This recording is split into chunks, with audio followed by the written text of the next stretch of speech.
everybody. Peace, peace, peace, peace, peace. Welcome everybody to the main attraction on a Saturday. Tis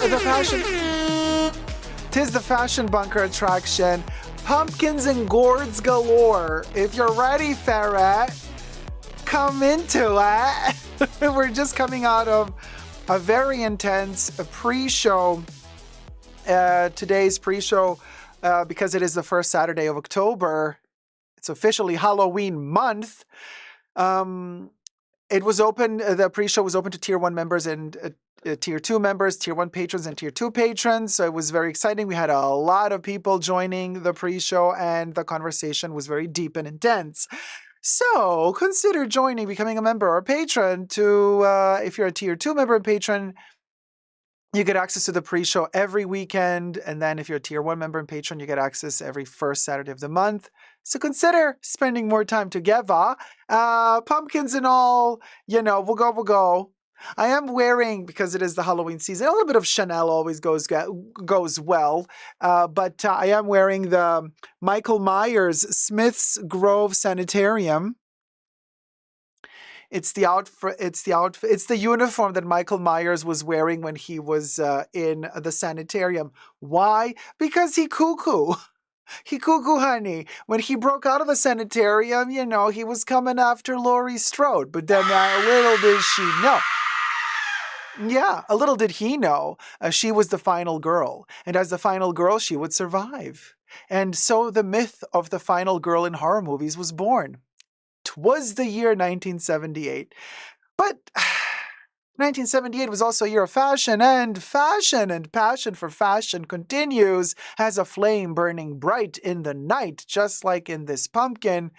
So we shall be talking about that passion for fashion today, as well as the end of luxury, which not always has to mean the end of fashion. But we're kind of there. Hello, Robbie Lorraine. Okay, but that color looks good on you. Thank you so much. Yes, since I was a kid, my mom always told me, navy blue, that's your color. Navy blue and dark greens. Those are my colors. Amy Pickett, thank you so much, sweetie. Member for 3 months, Tier 1. Amy Pickett says, hello, Dacob. Loved the pre-show. Thank you so much, my love. Debbie says, he was cool. Cool aisle for Coco. He was cool. I don't know that. Hi, Anne. Anne says, Michael Myers and Chanel is so iconic. Let's not lie here, right? It's a moment. Hi, KDF. Hi, Cinnamon Roll. Andrea Myers, thank you for becoming a patron, Andy. Cinnamon Roll says, makes your eyes pop. Thank you. Kuroyori says, I wonder what luxury bag Michael Myers would wear. It would be Chanel, doll. Cuckoo for Coco, says Debbie. All right, the autocorrect. So hello to Siobhan, hello to Rhea Hortari, hello to Andrea Myers, hello to Teresa McGuire, Kuro, Robbie Lorraine, Tina, Sylvia, T-Pal, Marina, Adrian of Sydney, the Nectarine Man, Sheridan F, Liz and Mona. Oh my gosh, so many wonderful people. Terry, my love. Teresa McGuire donated $70. Let's get the party started. Let's get the party started. Terry's moving into the spooky fashion bunker. She has her special central place in the main building right here. And Terry's moving in. If you wish to move into the haunted fashion bunker, this is the limited edition only for the Halloween season until the 31st of October. You can either push the link at the top of the chats or Bubbles, cue in the QR code. You can scan here as well. So let me add Terry to this institution. Terry, today, I got a new color. I got magenta pink. Let's see how this works. Let's see how the new one works. Because I have some new colors as well that I've added to our assortment. Yeah, to the assortment. Period.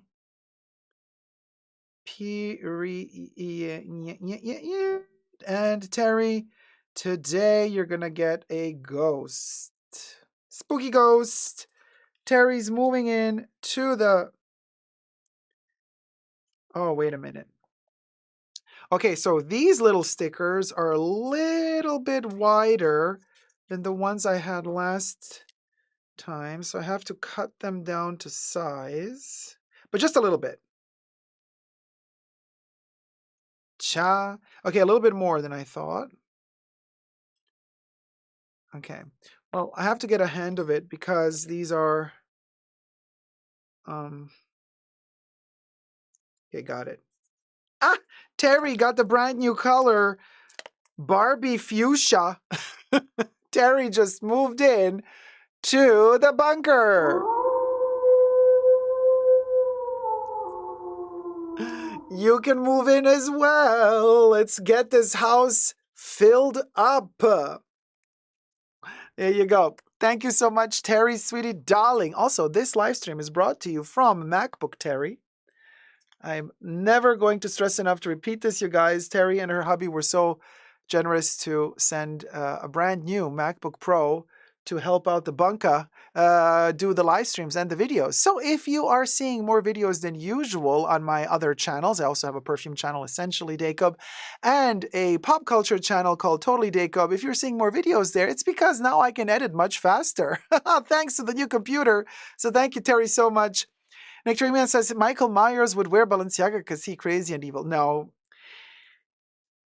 And listen, Nectarine Man, even Michael Myers has his standards. You understand. Even Michael Myers has his standards. Hi, Unsolicited Opinions by Yella. Hi, Sibylla Delphos. Thank you, Sibylla. Hi, Gloria Latinos. Everybody, thumb up, please. Yes, thumb up this Ratchettle live stream. And also, while you're at it, subscribe. You guys, more than 70% of you watching regularly are not subscribed to my channel. Let's turn this house upside down. Subscribe. Because, like, what will go, will go. What will go, will go. Let's get to 100K. I mean, it's so doable. It is so doable. So easily doable. Sorry, it doesn't matter. It is so doable. Because, like, you know what? In one live stream alone, we could get 30,000 subscribers if we wanted to. Can you believe? I mean, it's shocking. It is that easy. And actually, the numbers are there. We have the numbers. They just didn't push the button. They just didn't push the button. That subscribe button. Can't believe they renewed Demna's contract, says Kev. Listen, Kev, I think he has some major dirt on them like it's nobody's business because, come on, how is it even possible? Honestly, Elijah Ramirez, thank you so much for the thumbs up. Ellie says, liked on my phone and on the TV. Double trouble. So yeah. Now, listen, Linda, let's talk about, hold on.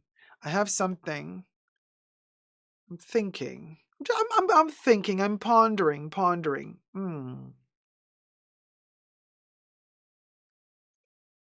I want to do Cosette. Let's film it. I'm feeling perky. You guys. Okay.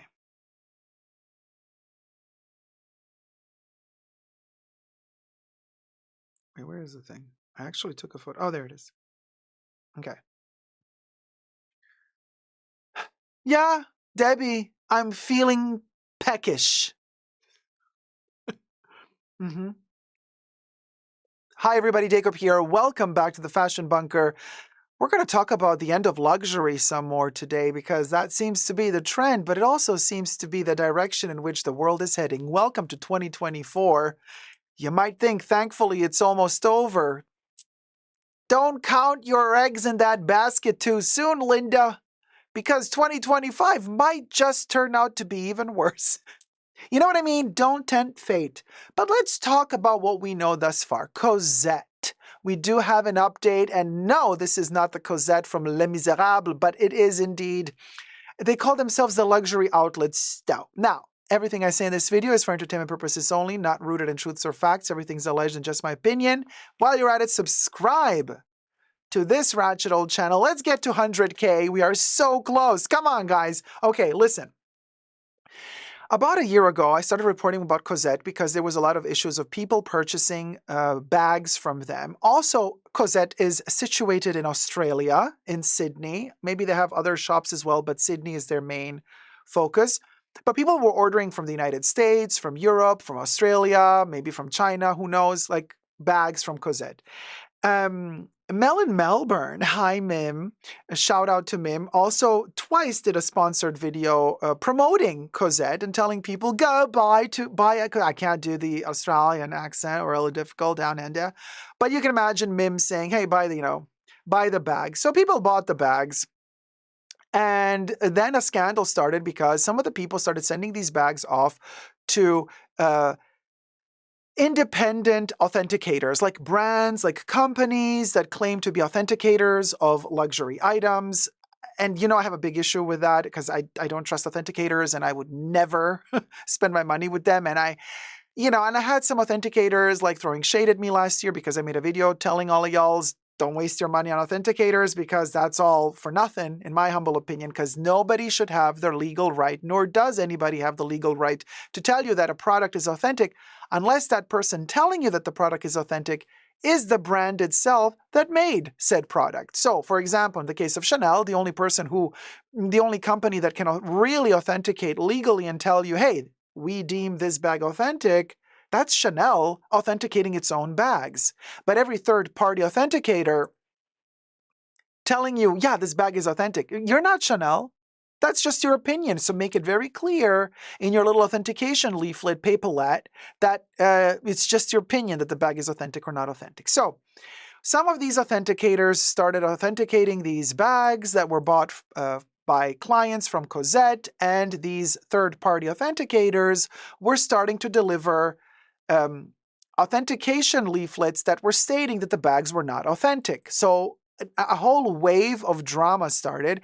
People started en masse sending their bags back to Cosette and asking for their money back because people started claiming that the bags that they got from Cosette were not authentic. Then they started reporting this to the Fair Trade, whatever the company's called in Australia, and that company received hundreds of complaints about Cosette. So Cosette was put under, control or whatever, research, or it was considered, like, okay, hold on a minute. Let the government then, let's do an inquiry about this. Thousands of complaints arrived against Cosette. So then Cosette shut down. Legal proceedings were about to begin. This was all happening a year ago. Now we have an update because I have shocking news for you guys. And the shocking news is thumb up the video and subscribe. And the news is this. Did you thumb up the video yet? Thank you. Subscribe. Thank you. Apparently, the legal proceedings have ended because allegedly the courts in Australia have deemed Cosette innocent. Yeah. Let that sink in. They have cleared them apparently of all charges. So after now 1 year has passed, Cosette is now like free to go. But here's the problem, you guys. There's several problems here. First of all, they threw out thousands of claims. So people who have sent their bags back to Cosette in this past year, and Cosette has not answered. To some, they have given their money back. But I have people writing me saying that they've sent the bag back to Cosette because they've authenticated it with a third-party authenticator. Cosette never answered them. Cosette never gave them the money back, and they also never got their bag back either. So there's that. Now all of these claims are thrown out of the window because now the court has found Cosette innocent. They have apparently sent off whatever amount of bags they sequestered from Cosette, or were they given the bags by Cosette? The bags that they either sequestered or were given by Cosette, either or, I don't know which case was sent off to the brands, and the brands themselves have deemed them authentic, allegedly. So now Cosette is out of the waters, and you might think, well, hold on a minute, Dacob, you threw so much shade at Mim. You threw so much shade at all of this, blah, blah, blah. Well, hold on a minute. First of all, can we just rewind for a second? What happened to Mel in Melbourne once the ship started sinking last year? She disappeared. For several weeks, she was gone, off the grid.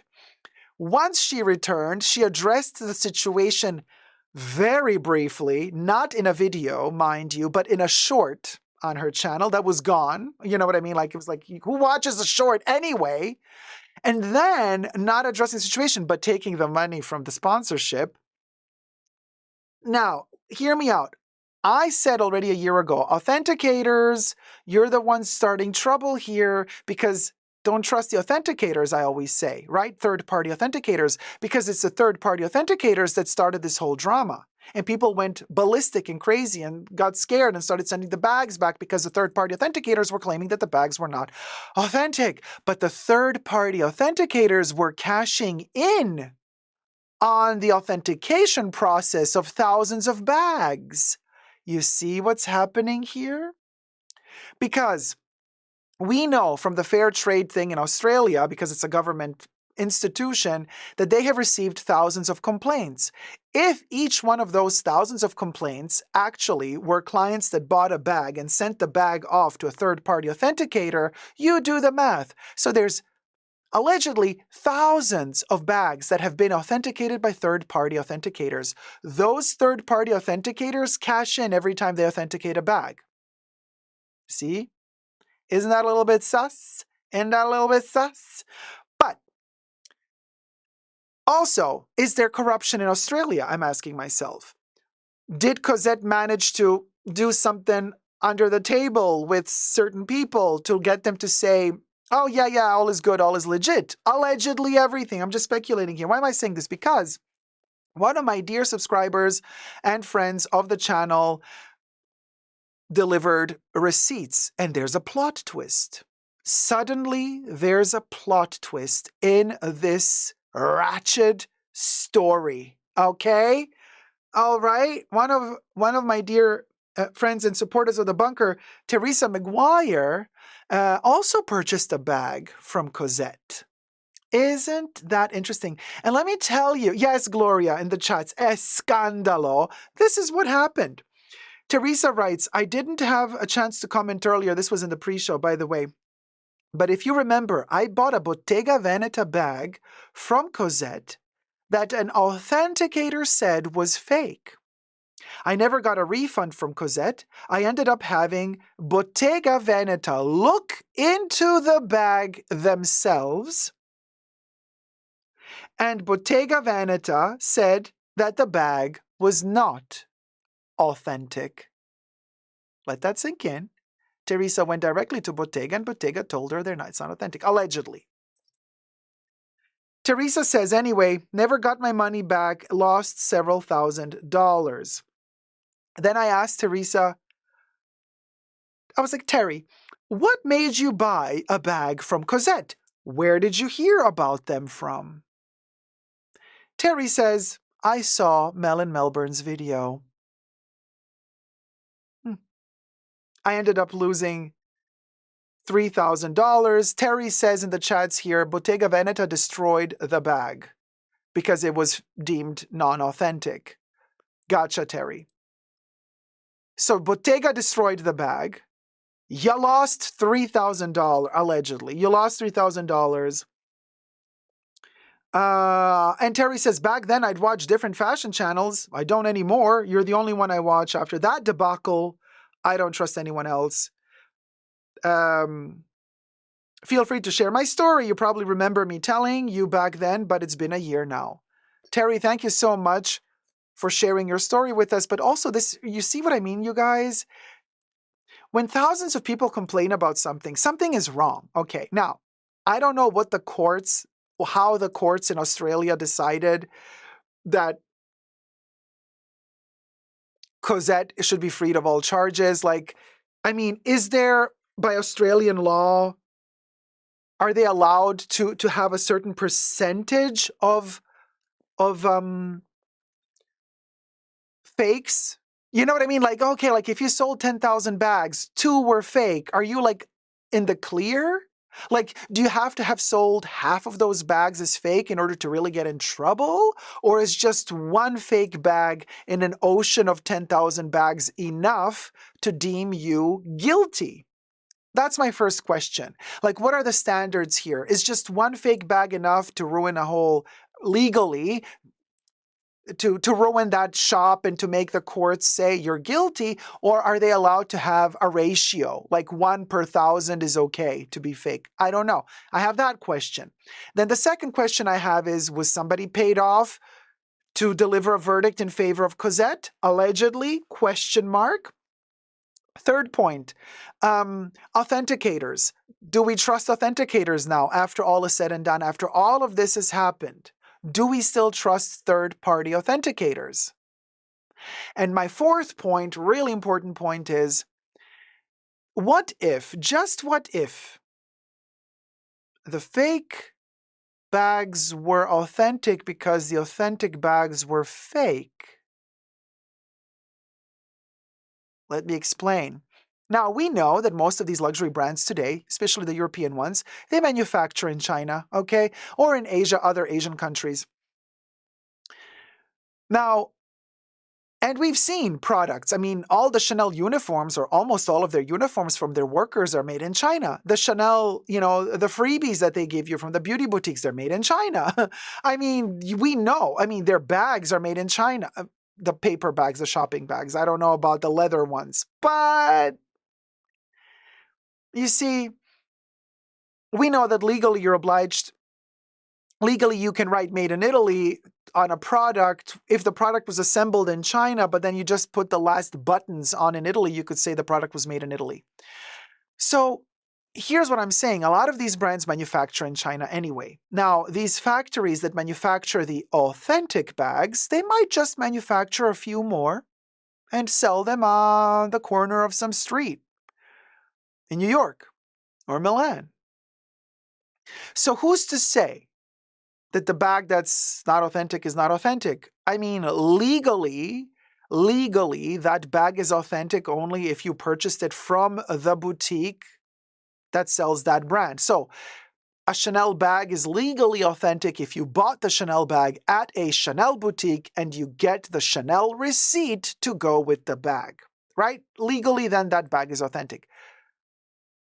Technically, though, if the factory that made the Chanel bag that's going to go to be sold in the Chanel boutique, if that same factory also makes a few extra bags on the side with the same leathers used for the Chanel bags, with the same hardware used for the Chanel bags, and then sells those as Chanel bags, instead of for $10,000, instead they sell it for $200 on the corner of a street or online, legally those bags are not authentic, but technically and morally, are they though?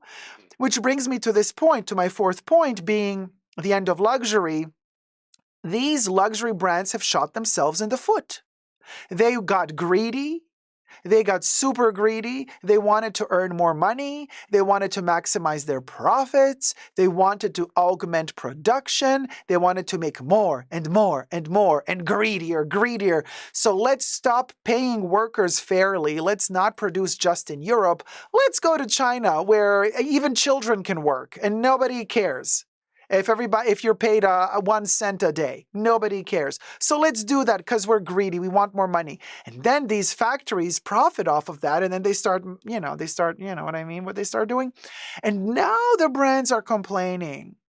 Oh, the replicas. Oh, the fake market. Oh, they're flooding everywhere. It's a plague. It's a plague. I'm like, well, honey, you wanted the bicycle. Now pedal. Why did you start manufacturing to begin with outside of Europe? So it's like they were looking for trouble. They were looking for trouble and they got trouble. So now the question is, how long are we going to stand for it? Luxury brands demanding $10,000 for a bag when the same bag of the same material is available for $200. And for all we know, maybe the same factory made it. For all we know, we don't know for sure, but speculating here, alleging. You see, it's the end of luxury because luxury has stopped working according to standards that they themselves have set.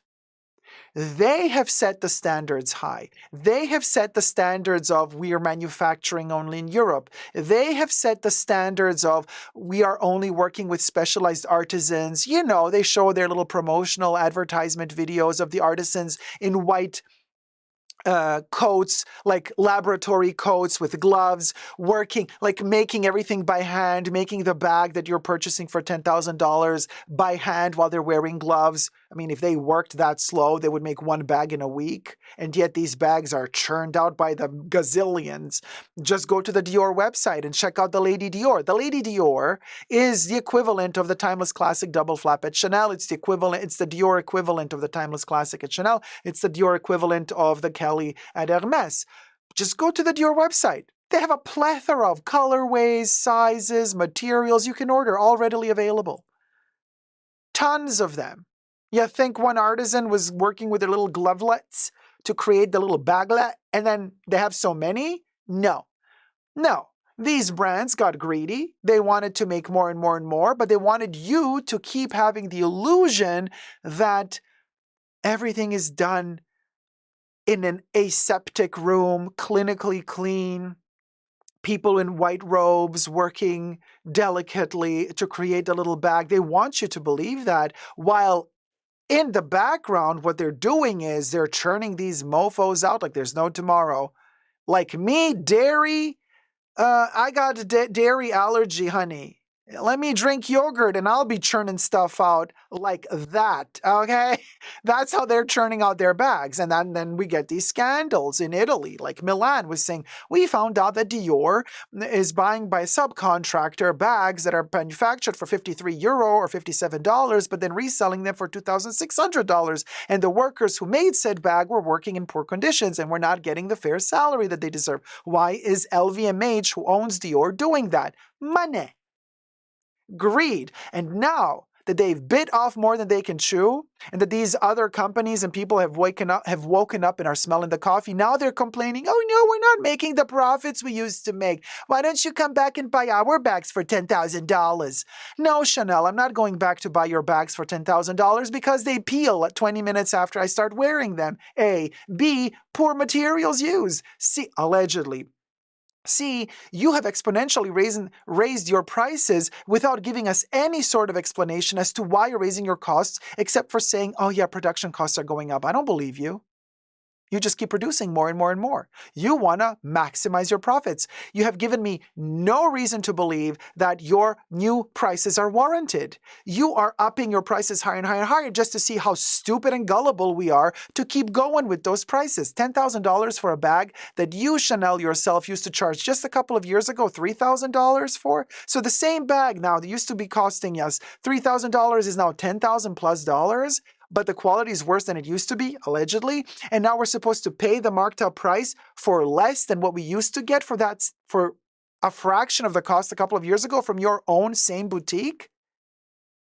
How stupid do you think we are?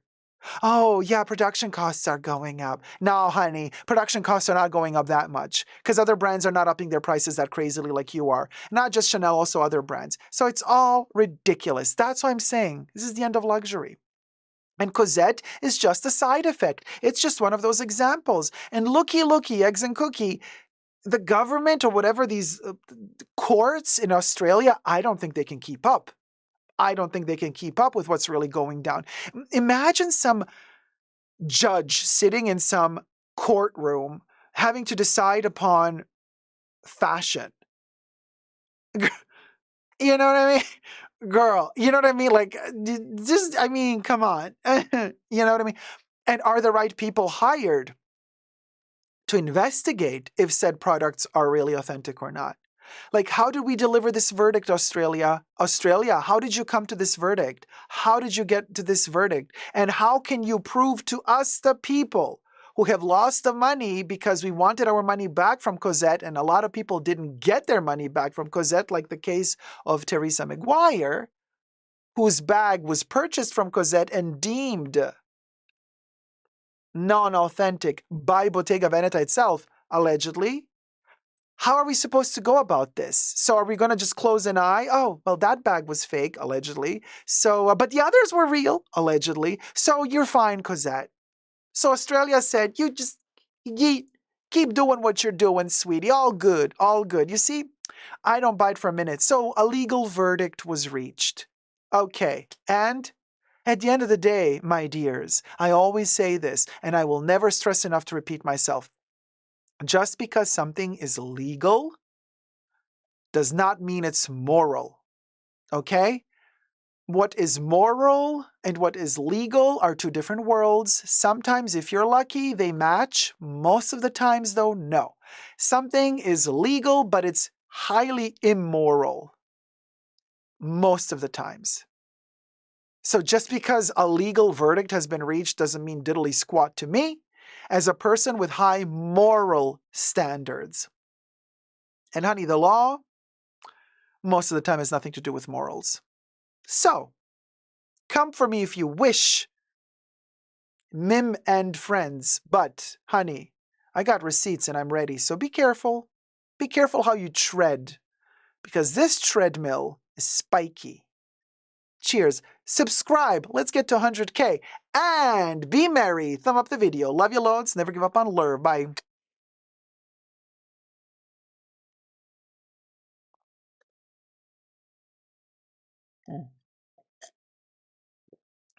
Oh, over 200 people watching. Let's get to 200 likes. Thank you.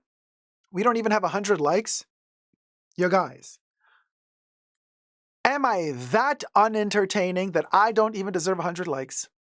Debbie says, well done. Thank you, Debbie. Gloria says, oh my God, thumb up that. Thumb that up, everyone. Cha. Right, Gloria? Thumb up the video. The mass-produced cannot be a rarity. Period, Haynes, Anthony. Period. Hi, Baby Yoda. Baby Yoda's like, but Murakami for Louis Vuitton is coming in 2025. I know, Baby Yoda. What are we going to do about it? What are we going to do? What are we going to do, Baby Yoda? What are we going to do? Are we going to buy it? Cherries are coming back. We love a good Murakami cherry. They're desperate if they're bringing back Murakami because they know that's the last thing that's the last opportunity they have to get our money again, is the Murakami collection. Rhea says, so technically authenticators now should be deemed for fraud, we have to rephrase that. Should authenticators now should be investigated for fraud? T-Pel says, yes, well done indeed. Thank you, MFM. MFM says, speaking truth to power. Yes, Dacob. Thank you, darling. Imagine the cherries come off, says Kuro. Possibly. Well, even the cherries from 2005 come off. If you use it, they rub off. You know, trust no one, Kev. Period. Robbie says, I need a cherry speedy. Cinnamon Roll says, I'm curious to compare the original Murakami collection quality and the 2025 one. Every original is just a copy, says Rhea. Adrian of Sydney, thank you so much, sweetie. Moving in. Adrian of Sydney donated $10. Oh my. No wonder Cosette is still in business. You tell him. You tell him, Adrian. So Adrian is moving in.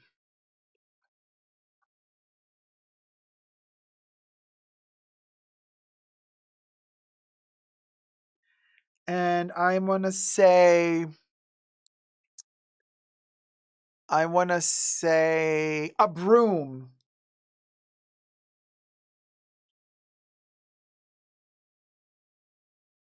A witch's broom for Adrian. Chawe, does it fit? Ooh. Okay, girl, hold on. It fits. Adrian has moved in to the spooky bunker. Together with Terry. Hey, hold on. Yeah, it's turning upwards, but you're there. You're both there. There you go, guys. We got the spooky broom and the ghost. Whoever wishes to move in, scan here or up there. Oh, I forgot to mention luxury sucks in the whatever. The merch in the video. Simply do not buy any more at Cosette and they will go out of business, says Rhea. Well, technically they were offline. Their business was offline as of like last week. I don't know if they're back now. No, it says permanently closed. It said permanently closed, but are they now open now that they've won the case? We would have to check. No, they're still closed. It still says that Cosette is closed. Adrian says, love me a witch's broom, right? Corey Emerson says, I will not purchase secondhand. Hold on, let me scroll up. Let me scroll up. Let me scroll. They were never offline. Okay, they were never offline. Oh my God, can we please scroll up the... Okay, so I will not purchase secondhand if I can't touch it myself. Period, Corey. That's a good point. Simply do not buy anymore, says Rhea from Cosette.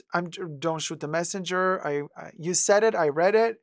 There you go. T-Pal would like to have a Cosette lounge in the condo complex, going up or going down.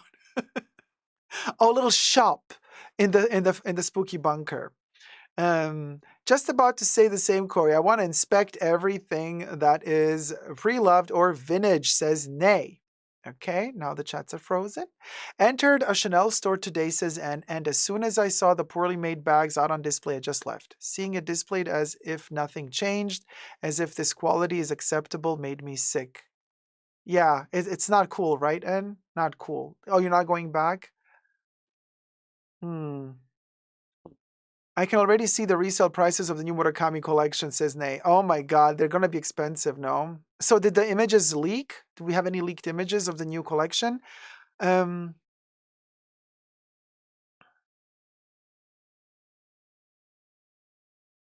would like a vintage Louis Vuitton Murakami. Yeah, I do have a few items, and they're really lovely. I mean, I'll see what they bring out. Am I going to buy anything? I don't know. Baby Yoda says, yes, there are leaked images, but they're grainy. I live close enough to the Carlsbad fashion file to be able to inspect if I want to buy that way. Baby Yoda says November. Stay tuned for November. Oh, okay. That's when they're coming out with the pitches. Anyway, all right. So now moving on, I also want to talk about more end of luxury. Yeah. Okay.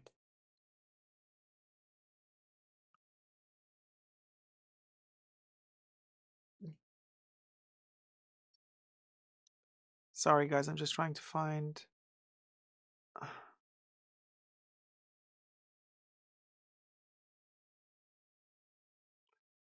There it is. Okay.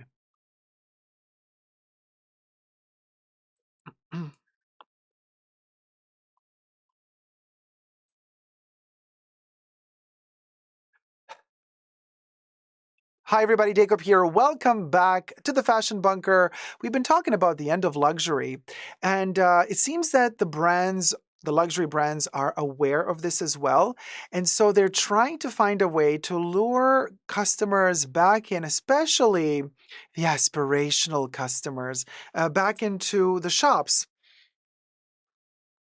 Now, I think this is just part of the process of the end of luxury. So bear with me. I'm going to explain to you what their plan is according to, my analysis, and how it's going to turn out for them depending on how we react. But first, subscribe to my channel if you haven't already. Let's get to 100,000 subbies. We are so close. I can smell it. Come on, Linda. Let's subscribe and thumb up this video. Mm, I am filming this video live, by the way. I live stream several times a week, so come join the fun, come join the chats. Hello to my co-chatters. So I've been reading several articles, and they're all claiming that the new strategy that the luxury brands are implementing is not to reduce prices, even though we have seen some price reductions in the not so distant past. We've seen Prada reduce some of their classic prices, like overnight, not as a sale, but permanently reducing prices. And then some brands like Chanel don't want to reduce their prices. They keep going up. They don't care, if sales aren't the best. I mean, they're a privately owned company. They don't have to answer to shareholders. So, bags that they used to charge us $3,000, $4,000 for now cost $10,000 plus. And they're going to keep going up in price, and they don't really care. So those classic bags are going to have that really high price tag. But what are the luxury brands going to do to try to make us come to the shops and buy with the illusion of having purchased a classic bag for less? Well, the trick, thumb up the video, is that they are reducing the sizes of the bags. Now, we've seen this happen in the past, but they're building up this trend. It is kind of the trend forecast companies are talking about this as well. And this is the trend coming up in the near future. Yes, there are the boho bags, the bigger bags, but because that is kind of their actual trend. People are looking into bigger bags at the moment, but the brands don't care. They don't want to reduce the prices of their bigger classic bags. Instead, they want to introduce smaller bags that cost less because they're so small. So the nano bag is still here, and it's here to stay, you guys. I have a couple of examples of small bags that I purchased throughout the years. I am one of those suckers that bought them, not because they were cheaper, but because I really liked them. But let me show you a couple of examples of teeny tiny bags. Let's begin with Vivienne Westwood, love of my life. I got the Linda. Can you believe this bag is called the Linda bag? Yeah, listen, Linda. This is the Linda Mini, the Mini Linda. They're also made as big bags, but I got the Mini Linda in leather, embossed in croc. This is not real croc. This is just embossed in croc. It's calfskin. Smells really nice. So I got the little magnetic closure there. You can take this little giblet off. Okay, you can take the strap off and you can use it just as a little tiny clutch. Isn't it adorable? They've also made mini Lindas in non-embossed leather and other textiles as well. So we got the mini Linda, and I got this one on sale for a steal. I got this for $200, I think, or $175 after it was reduced drastically from like 400. So we got the mini Linda, which I wear to special occasions just like that. Then, of course, when I went to Melbourne for the premiere of Art Lovers Unite, my movie with Vivienne Westwood, that was the mini Linda, and Patrick J. Thomas. So what happened was in Melbourne back in 2022, I made one luxury purchase, and that was Tallulah. Tallulah, my Munchkin Micro Speedy. Okay? We'll go. Yeah, this one holds, like I always say, even in the unboxing and in the review of this bag, I said it only holds broken, shattered dreams and nothing more. Okay? That's what this bag holds. It comes with a pre-patinaed leather. So it does hold a sock, Debbie. You can put one sock in there. I think I do have a sock in here to keep the shape. A not used sock, a brand new one. Yeah, I do. I do have a little yellow McDonald's sock in there. Yes, I have a McDonald's sock, believe it or not. The Pavity. There you go. So we got a sock in there to keep its shape. And Tallulah is very tiny. I named it Tallulah. What can I say? I mean, made in Italy, okay? So there's this one. I think this was crazy expensive.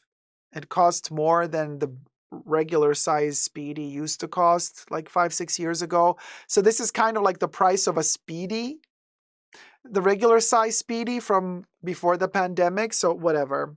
Never again. We've done it. And well, don't say never again. If they bring out the Takashi Murakami version of this little munchkin with cherries on it and little, I don't know.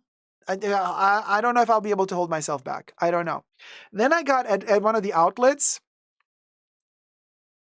I got at the Gucci outlet this little mini bag. So okay, well, this is the green screen of it all. It is yellow, but it reflects green. There you go.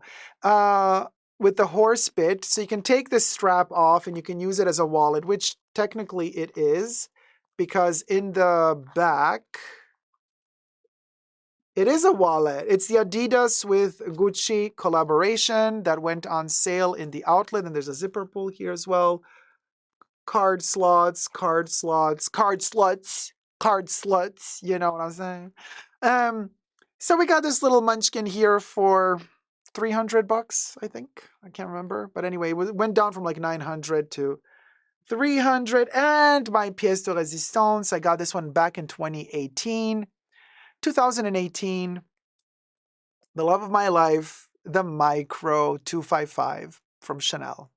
This is technically a belt bag, like a bum bag, but I wear it either as a necklace around my neck or on my shoulder, just like that, because hello, like what will go will go. This is how we does it. This is my little Munchkin 255. It does have a turn lock. not a clip lock. It literally, see, turn lock. Look at that. There you go. We open it up. I got my little protective felt paper here. It's made in France, baby. Ah, do you remember the days when I did the unboxing of this one? Ah, still smells divine.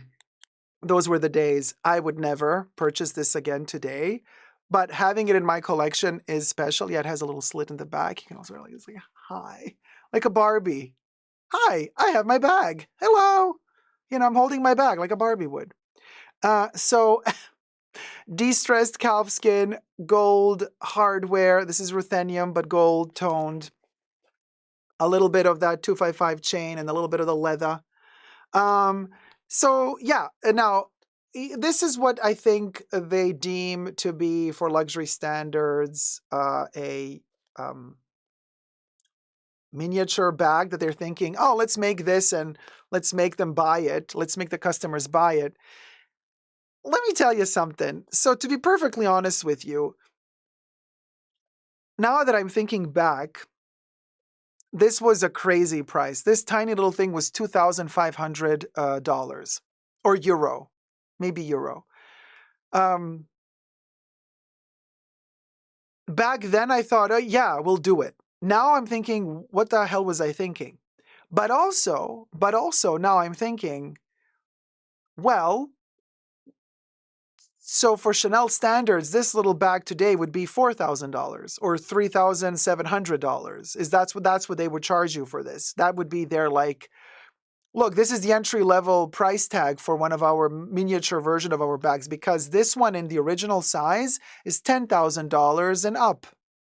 So they're thinking, well, if that one's $10,000, we can charge you like $3,700 or $4,000 for this one. So that's the miniature version. So the $4,000 price tag is a steal.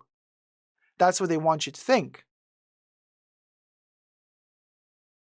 But honestly, though, I don't think that works anymore. I don't think that works anymore because it's the end of luxury. I mean, how tinier can these bags get for them to not cost $3,000? Like, what are we talking about something this tiny, like a joke? And then you charge $1,000 for it, and then you say, like, look, it's just $1,000. Of course, it's not just $1,000, but to them, for their standards, it is, right? Like, how far? This is what I'm asking. Because we've already had the miniature bag trend. We've already had it. But now if they're bringing it back just for the sake of luring back aspirational customers into the stores, okay, but how small are these bags going to get? Like, are we talking this tiny, like this little jack-o'-lantern bag? Like, are we talking like, is this what we're going to do? Is this what we're going to do in order to like say, okay, for this size, I'm going to charge you $900, so it's under $1,000. So for Chanel standards, we consider that to be a great entry-level aspirational price tag. I'm like, yeah, but what am I supposed to do with it? Like, what can I put in it? This bag is borderline. Like here, your smartphone fits, your wallet fits, a little perfume bottle fits. Like this is that, you know what I mean? This is that size. By the way, it's lined in leather, okay? Not cotton or gros grand, whatever. It's that borderline limit. This is all like smaller than this. What are you going to do? Like, what are you going to put in it? You can't even fit a credit card when they get this tiny inside of them. So, I'm thinking to myself, like, okay, brands, how far are we going to push it? Luxury sucks, you guys. We've come to the point where luxury really sucks. And speaking of, check out my Luxury Sucks merch. Let a hoe plug myself in. Get it at superdacob.com, www.superdacob.com. There's a whole collection. Here it is. This is the Luxury Sucks print. I have 3 different prints. The sirens warning you for a price increase. Then we got the Luxury Sucks because it sucks our wallets dry, but also because currently luxury sucks, in my humble opinion, allegedly. So you can get your merch at www.superdacob.com or on Amazon if you search for the keyword Super Dacob Halloween. However, not every Amazon has it. Not every country has, oh God. The merch is not available on every Amazon country, on every country. Oh, for crying out loud. So in some countries on Amazon, my merch is not available, while in other countries on Amazon, my merch is available. There you go. Thank you, Luxury Sucks merch representation. Little plug over. So there you go. What do you guys think? I personally feel like we are at a point in time where there's no salvaging this, you guys.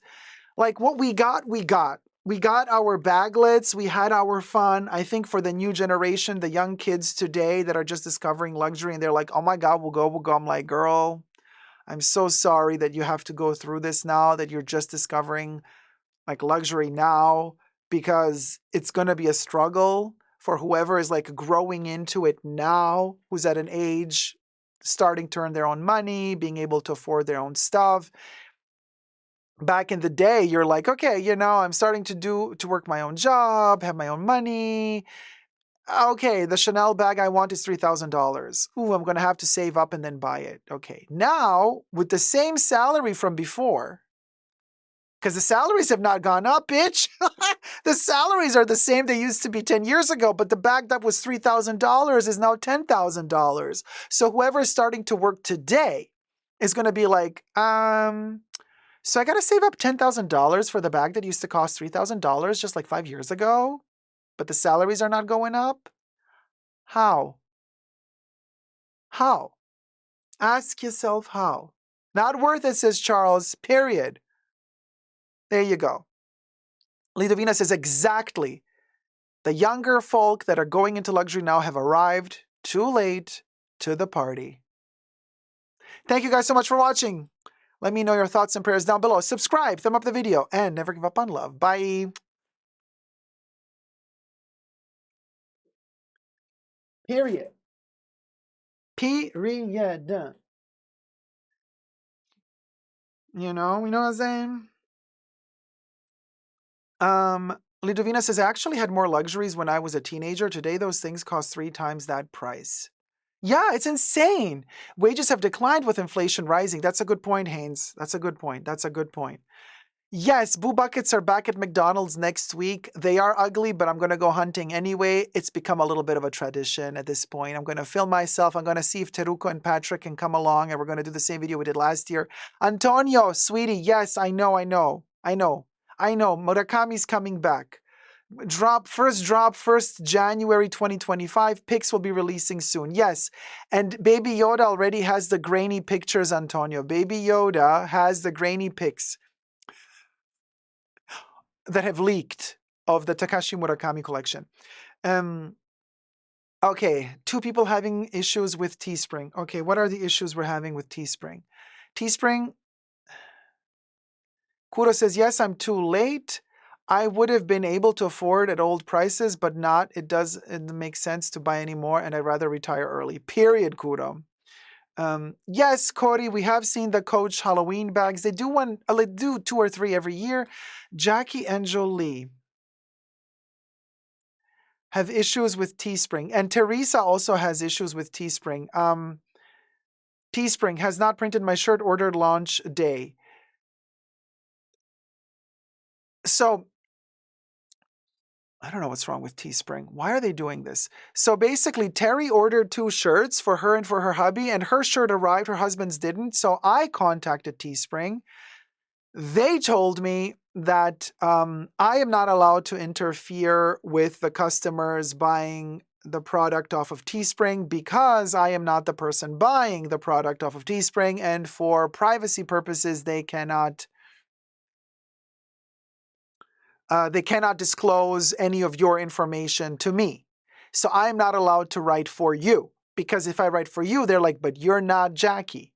So you're a third party writing about Jackie. We cannot disclose to you, anything. So it's just so annoying. But here's what I would say. Please encourage. Okay, so what Teespring wrote back to me when I wrote them, like, what the hell is going on, Teespring? Why aren't you delivering the merch on time? So they wrote back, please encourage the customers to contact our fan experience team directly with their order number and any applicable photos in case there's an issue with the product, in case you've received a product that is faulty. But if you've not received any product, you're not going to send them any photos. So, but please tell them to contact our fan experience team directly with their order number and any applicable photos by reaching out here to https. Okay, what? No. Can we post that then? It's a huge link. Let me post it in. Let me post the link in the description box of this live stream.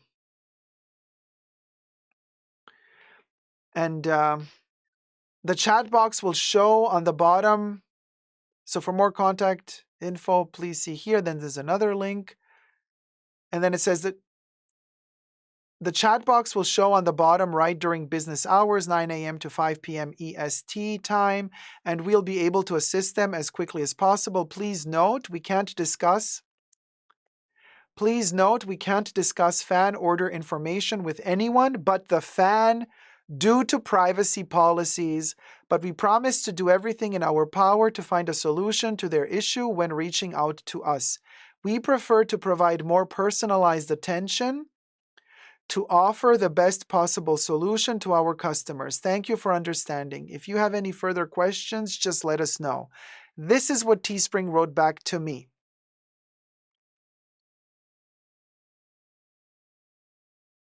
So, yeah, I call it Teespring, but the company has changed its name just to Spring. They have changed their name to Spring 3 years ago. But I find it the most stupid name. It's just like I call Twitter Twitter. I'm not going to call it X just because a moron wants to call it X. Okay? So, because if I tell you spring, you're going to think, oh, are they going to ship in spring? Or am I going to have to wait for my t-shirts until spring? It's the stupidest name for a company. If I say Teespring, you guys know. But if I just call it spring, most of the people in the chats are not going to have any clue what I'm talking about. You're going to think I'm going to talk about the season spring. So there you go. That's why I call it Teespring. I'm posting in the description box the merch help link for spring. I'm going to call it, you guys, you're going to have to refresh this live stream and then it's going to pop up in the description box. It's going to say merch help link for spring. Then it's going to say spreesupport.zendesk.com. You're going to see. Let me update that. McRamble on, how's it going, sweetie? McRamble on says, I've noticed most sites with live chat can resolve issues pretty efficiently or more than email, especially if bigger corporations. Well, it should be a bigger corporation because YouTube bought Teespring, right? So I think now, like, Spring is a part of Google. They used to be their own company working with Google, but I think Google bought them. So they should, you know what I mean? Like, they should get their shit together. Do you guys remember in 2022 when Teespring did not pay me out for all the merch that they sold of mine? And I had to wait like several months. They were not paying me out. I had like 3 or 4 months of merch that was sold and they did not give me the money. And at a certain point, they stopped answering my emails even. It was a mess. And then 4 months later, I got the money. They did eventually give me the money. They did give me the money, but it took me 4 months. T-Pal says, I have bought so much from Spring t-shirts that I just wait and get it when I get it. Well, the important thing, T-Pal, is that they did not like forget the order. Sometimes they're late, but at least you got the order. That's good to know. Blonde and Chatty, how's it going? Are we allowed to wear your Halloween merch on the Halloween live stream, or do you want us to dress up? I don't know if there's going to be a live stream. If there is going to be a live stream, wear whatever you like. I mean, dress up for the live stream. You know, you can wear the merch and a little bit of makeup, a little stuff. I mean, it's nice to come in costume. You can wear the t-shirt and then have a wig on or something. I mean, it's fun. I mean, I don't want everybody to be sitting with no costume and I'm the only one completely dressed in costume. I mean, that also makes no sense. Either we all have fun with this or none of us have fun with this. I'm not going to be the only one dressing up for a Halloween live stream to then be the only one dressed up in the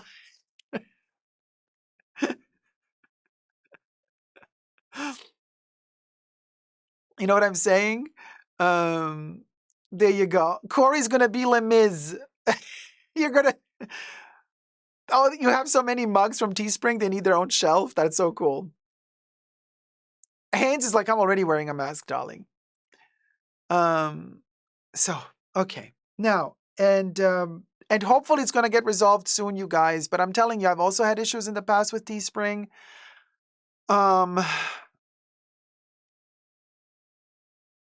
It's unfortunate for all of us because you don't get your merch. I don't get my money. We're all fucked. Oh, I said the F word. I shouldn't have, but it takes them time.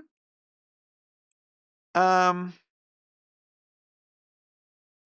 says, I want to be in the live stream. I'm from Bulgaria. Maybe I can be a vampire. Well, vampires are from Romania. From Bulgaria, so the vampires are from Romania. From Bulgaria, usually the folklore is werewolves. So usually from Bulgaria, you have the Romani witch that is turning somebody into a vampire, into a werewolf. So Bulgaria usually is connected to werewolves. Romania is connected to vampires. Terry says, I might have to get a costume. I'm usually not comfortable on video, but just might have to this year. I mean, Terry, if you're covered up in a costume, that's the beauty of Halloween, you guys. If there's something about ourselves that we don't like, we just cover it up for Halloween and you're good to go. Yeah. That's like the day of the year and the night of the year where literally nobody judges you. That's the only day of the year you're allowed to be whatever the frick you want to be. You know what I'm saying? Oh, and it's gonna be Joan Rivers. I'm one facelift away from looking like Joan anyway. You go, and you. Jolie says, okay, it still says pending. At least I've got that. So if it's saying that your order is pending, I do believe that that means that they are overbooked with orders and they just don't have enough personnel to print fast enough. That's usually what it means. That's usually what it means. Karen, hi Karen, LOL, Dacob, I love you. This world will make anyone crazy. Oh, don't you know it? Poof, cha. Siobhan says, I saw a cute Halloween t-shirt that was witchcrafts, but witch doing arts and crafts at the desk. Oh, by the way, speaking of, you guys, subscribe and like this host channel. Let's get to 100K, okay? Halloween season, 'tis the season to be jolly. Fa la la la la la, fa la la la, Linda. Do you like the degradé? Do you like the degradé of this coffin? The degradé. Do you like the degradé? The levels, all of the levels, darling. The levels, the history of the degradé. We've done a lot of research with all the letters. You understand, the white letters with the black background, the font, layered, textured, very thought out, handmade. It took us days, darling, for this degradé. For the degradé, you understand. Now subscribe and like. Look at this degradé thumb. Look at the degradé. It's a degradé thumb. Tickle, tickle, tickle, the degradé pickle. You understand. There you go. Mm-hmm.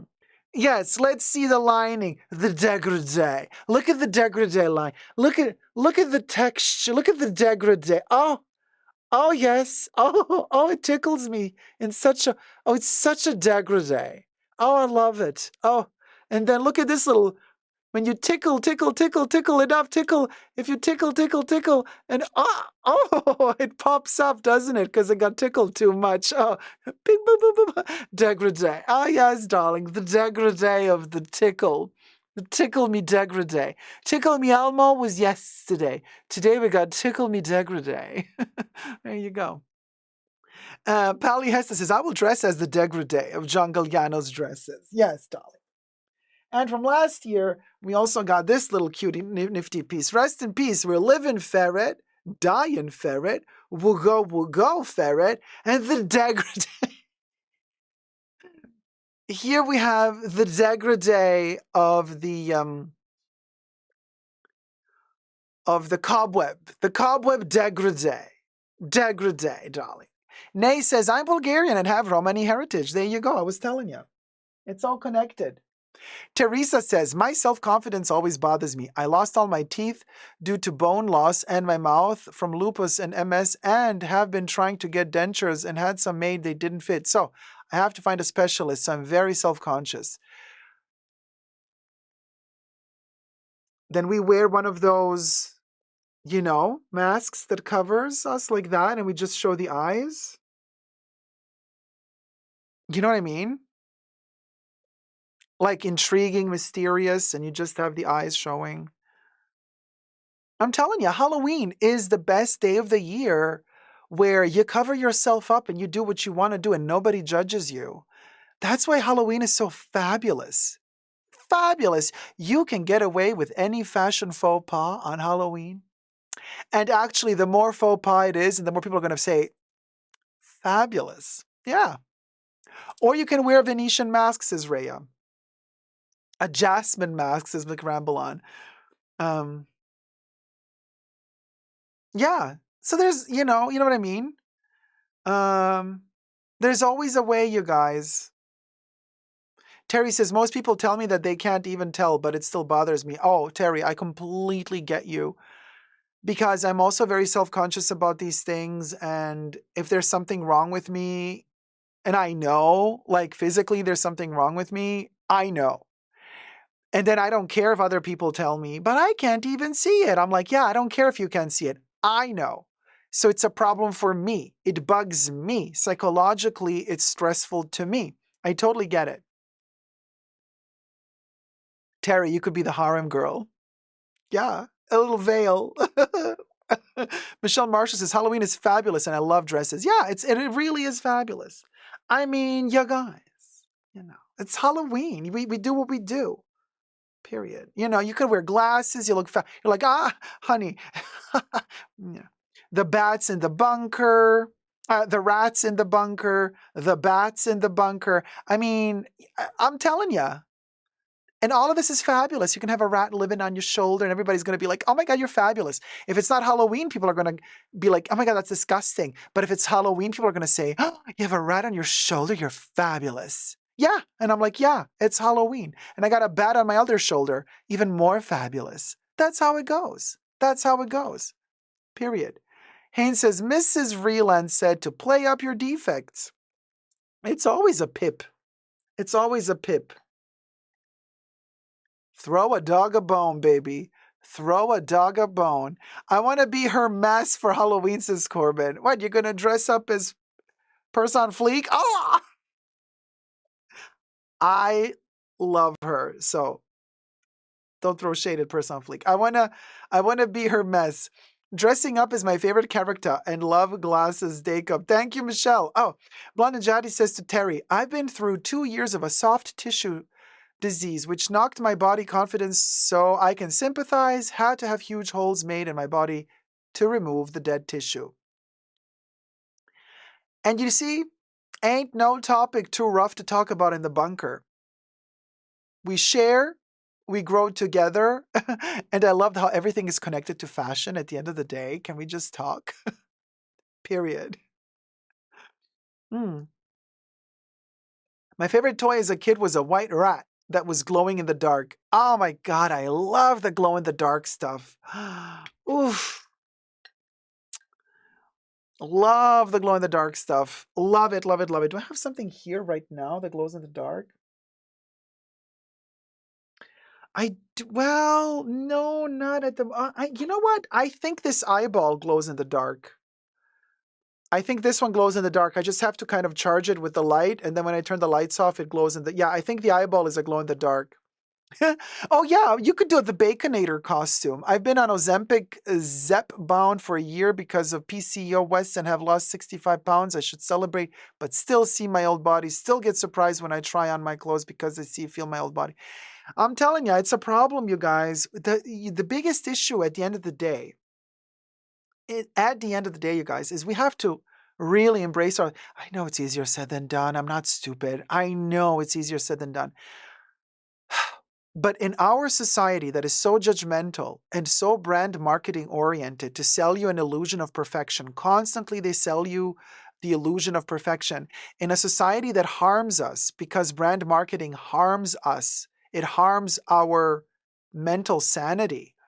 In a society like the one we live in, it is so hard to love ourselves the way we are because we're constantly bombarded with information telling us you're not good enough.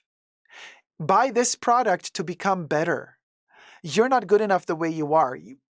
Pay a ton of money for this surgical procedure to become closer to the image that we want to sell you.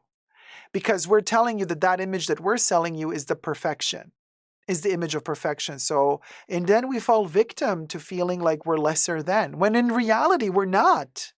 We're perfect the way we are. But like I said, I'm not stupid. I know it's easier said than done.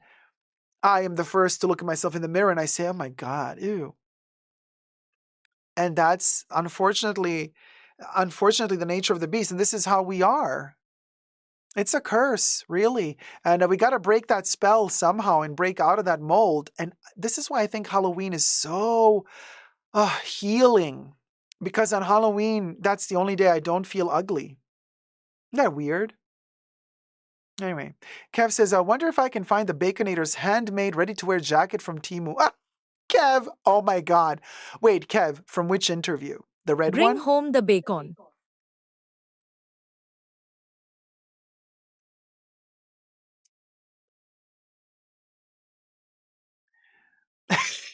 The red one, Kev, yeah. Business of Fashion, I think.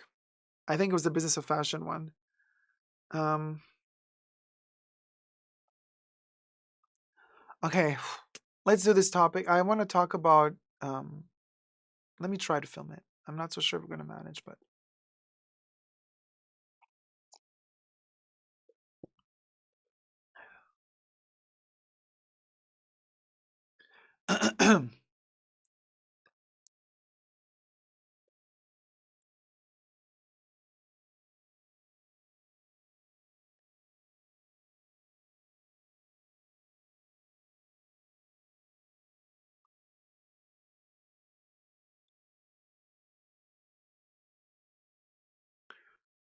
Oh, so bitter. Okay.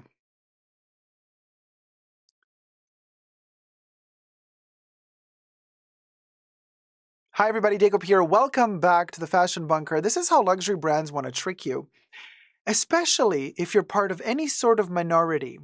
They love to make you feel like you are embraced, special, included even.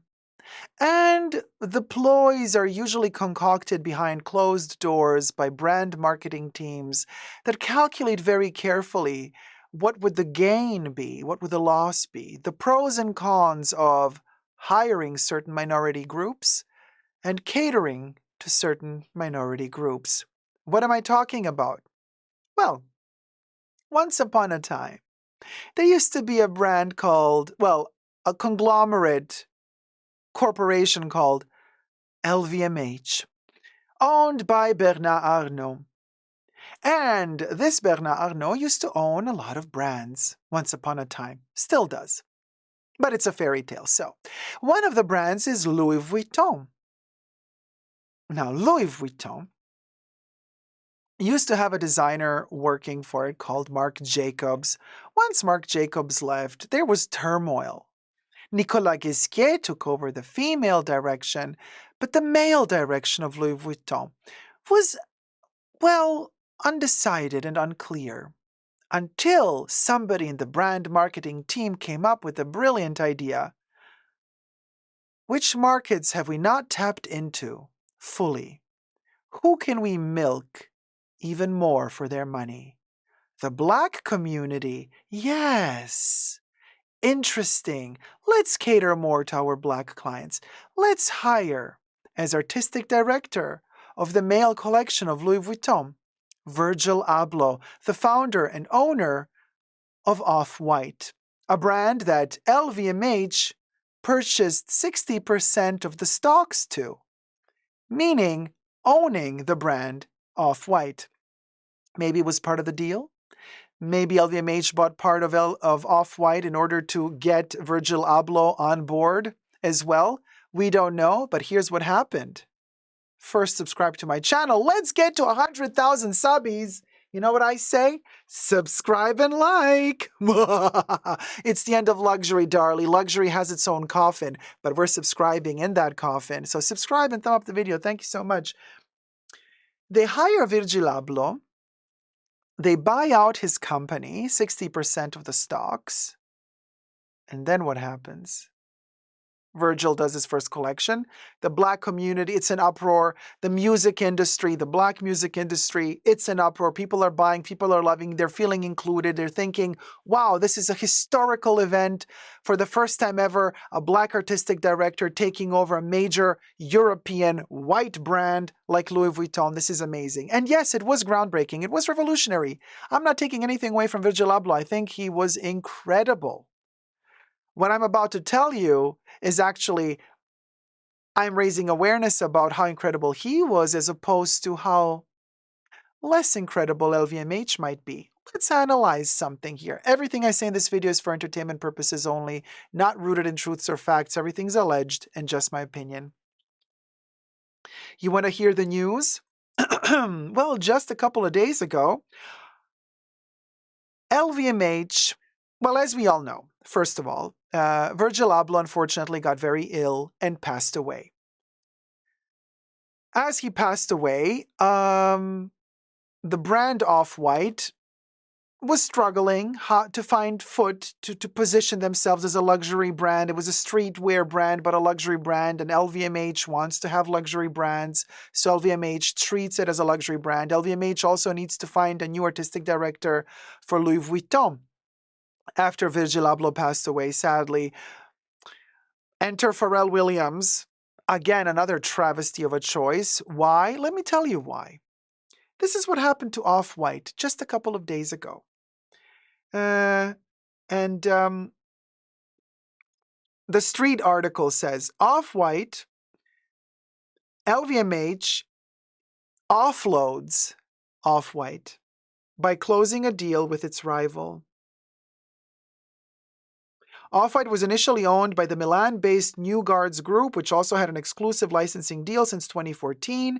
However, that ended after the London-based e-commerce company Farfetch acquired the streetwear brand in 2019. And then in December that year, Farfetch was bought by the South Korean e-commerce company Coupang.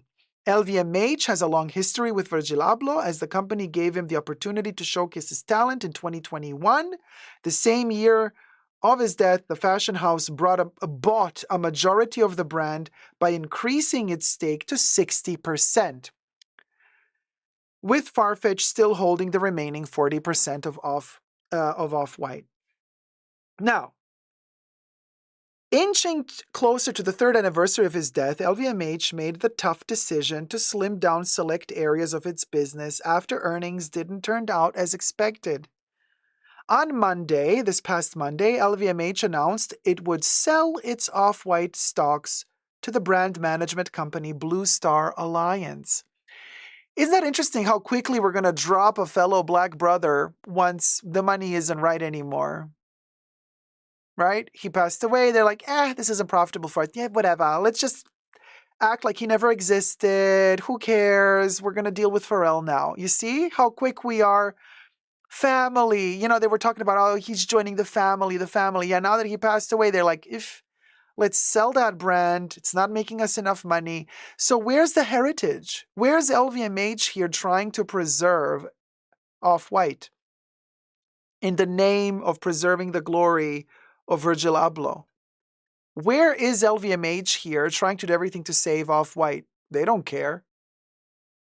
They're dropping this black-owned brand like a hot potato because it didn't make them money, honey. You see? But the brand marketing was telling you, Virgil Abloh is taking over Louis Vuitton. It's gonna, it's amazing. Everybody come by because we are embracing black culture, black creativity. Yeah, but right. But we're gonna drop the Off-White brand because it doesn't do the money that we want. So it is all about the money, not about morals. Gotcha. Allegedly. Now, here's where it gets even more sad. Kev says it's always just about the money, and that's the problem with big conglomerates. T-Pal says LVMH assumed they lost the client base when Virgil passed away. Talk about brand profiling. Now, Blue Star Alliance's portfolio includes renowned brand. The article says renowned. The shade. They're not renowned. But anyway, Blue Star Alliance's portfolio includes brands such as Bebe, Tahari, Hurley, Scotch and Soda, and Justice. You see what I mean? And actually, Blue Star Alliance, one of their spokespeople said, we've never had like such a high-profile brand under our belt like Off-White, which is kind of like luxury. So how are we supposed to like treat this brand now? This is what I think is going to happen, you guys. Sooner than later, we're going to start seeing Off-White at TJ Maxx. Mark my words. The new acquisition would allow Ablo's legacy to continue to live on through Off-White. However, this new partnership does have some issues since Off-White is not in the same realm as any of the other brands the company already owns. Blue Star Alliance's brands are not in the luxury market. They are lower priced and can be found at most local shopping malls, department stores, and even some discount retailers. Another concerning detail is that Blue Star Alliance is known for buying shaky brands and licensing them to be sold at a lower price. So LVMH, not only did they not care about trying to preserve Off-White, they also did not care who would buy Off-White. They don't even care that now Off-White is going to start being treated like a lower price discount brand.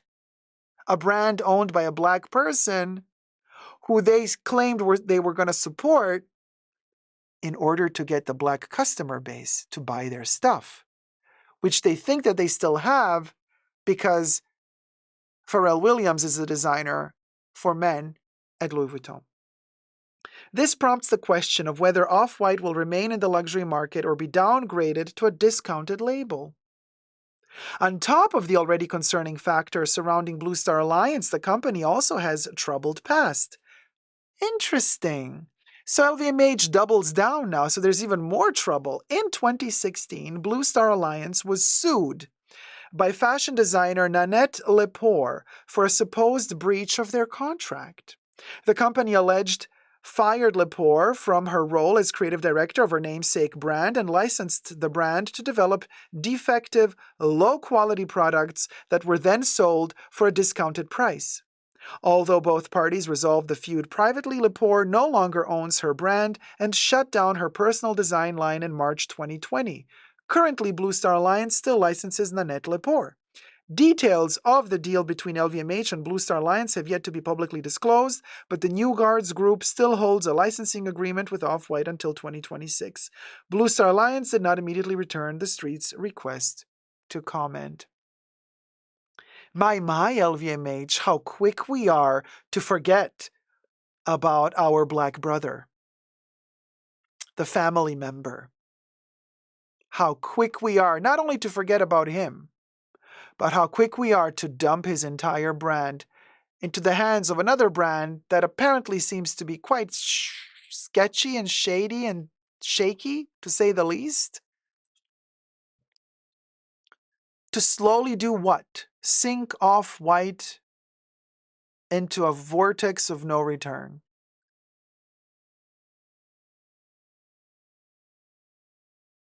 So, LVMH, have you been using the black community just as a token to earn more money?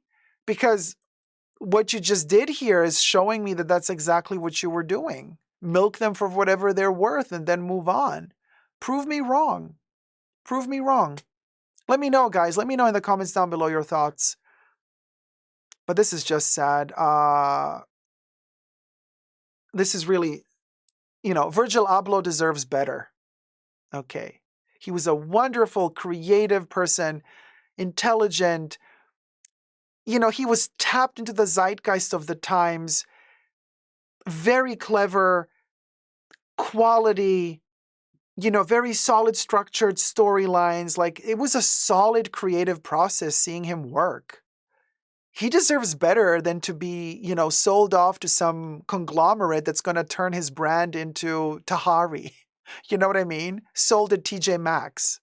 I'm sorry, no, but this pisses me off. But LVMH is working with Pharrell Williams and they're covering up everything, and it still appears like they're catering to the black community. Are they catering to or are they using? You be the judge. I'm just delivering news. I'm just nobody, so don't shoot the messenger. Kev says, at least sell to the coach group or something, cha, says Kev. Thank you guys so much for watching. Thumb up the video, subscribe. Let's get to 100K. And never give up on love. Bye. Thoughts down below.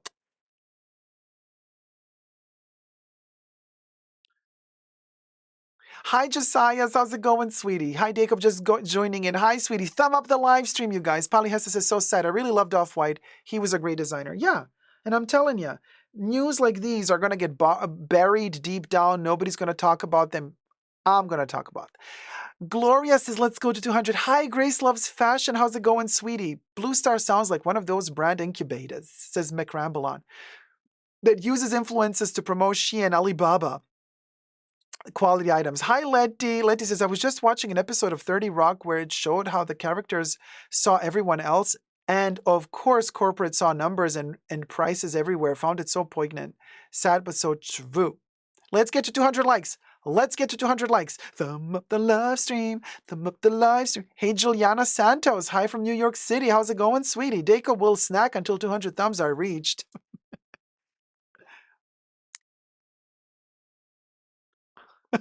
I ate a rat.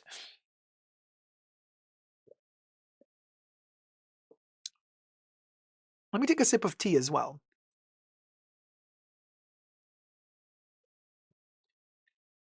And Gloria Athena's just gifted 5 Super Dacob memberships.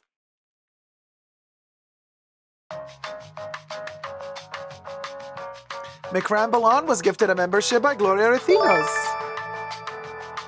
Leo was gifted a membership by Gloria Athena's. There you go. No, not popping? Are we popping cherries?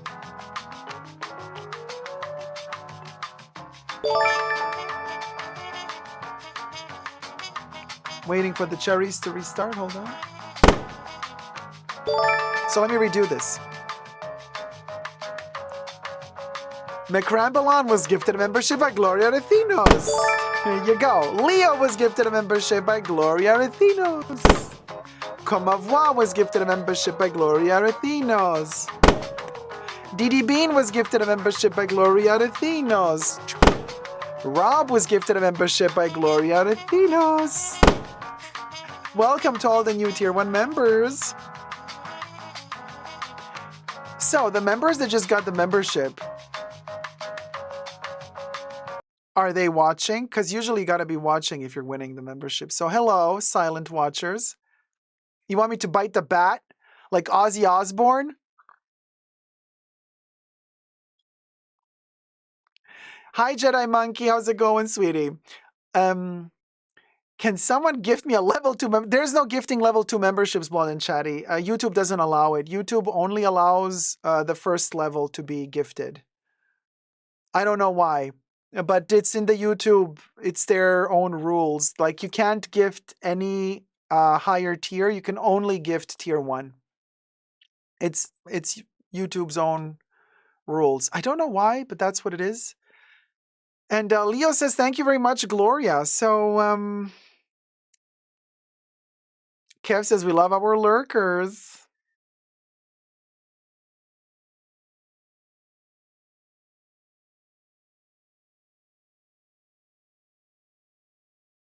I'm thinking. Blonde and Chatty says, oh, okay, team. Yeah. Elijah says, do we have to do anything to be eligible to be gifted a membership? Yes, Elijah. You have to opt in to receiving gifts. And I think it's like in the upper left or upper right corner, like the 3 dots, you click and then it says like, I opt to receive gifts from the channel.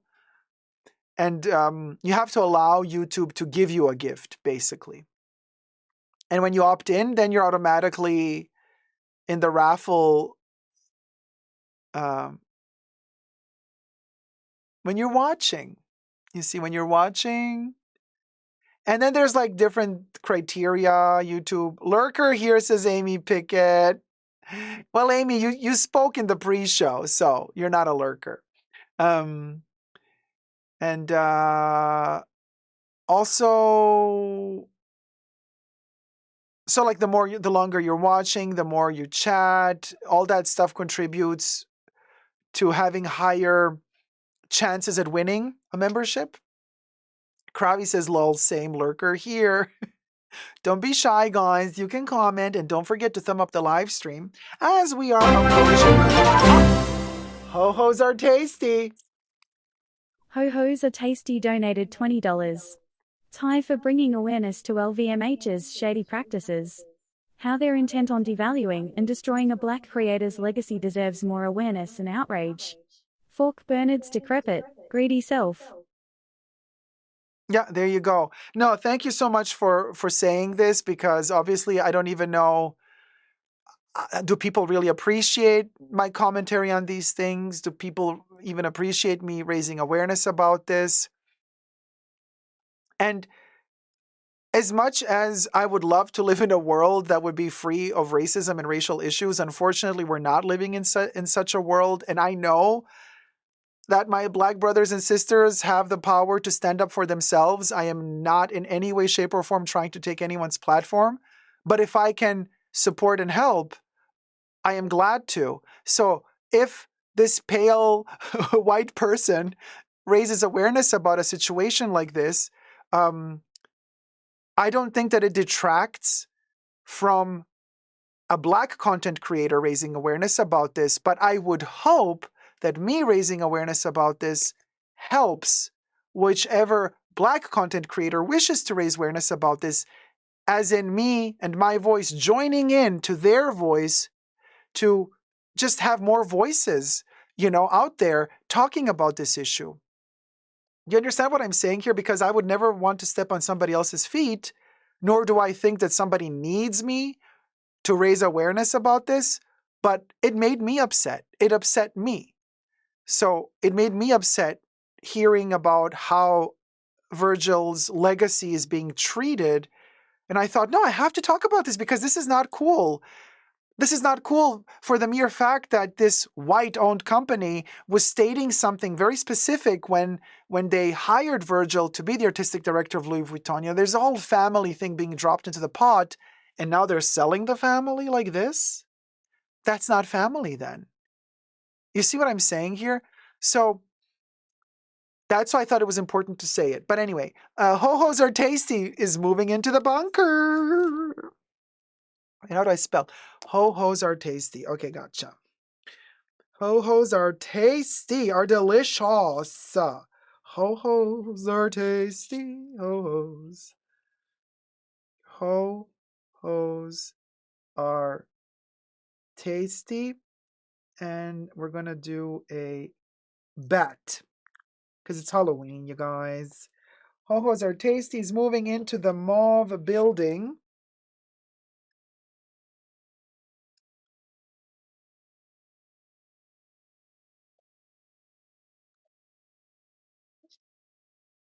I'm almost, wait. I'm cutting it down to size to make it fit. Okay, here it is. Ho-hos are, ooh, cha. We're losing everybody. Okay, got it. Ah, oh my God. Okay, it's a trap. Like it's gonna snap at me. Oh, wait. And, oh, no, wait. Ho-hos are tasty with a bat. Moved into the fashion bunker. There you go. We are building up the building. People are moving in slowly but surely. Every building has at least one inhabitant.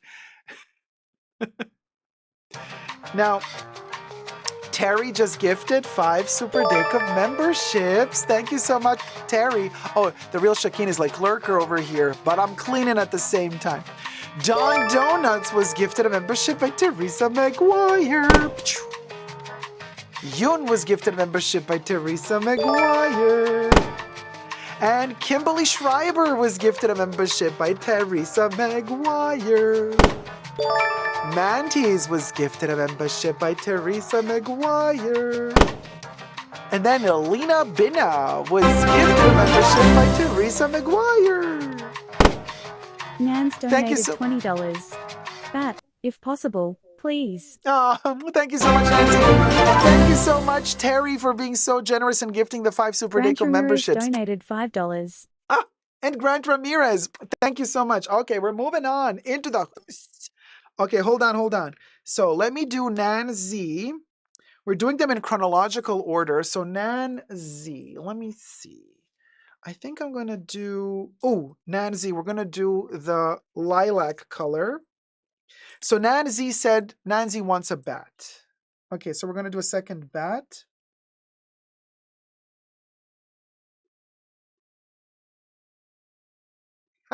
Okay. Nancy, preparing the...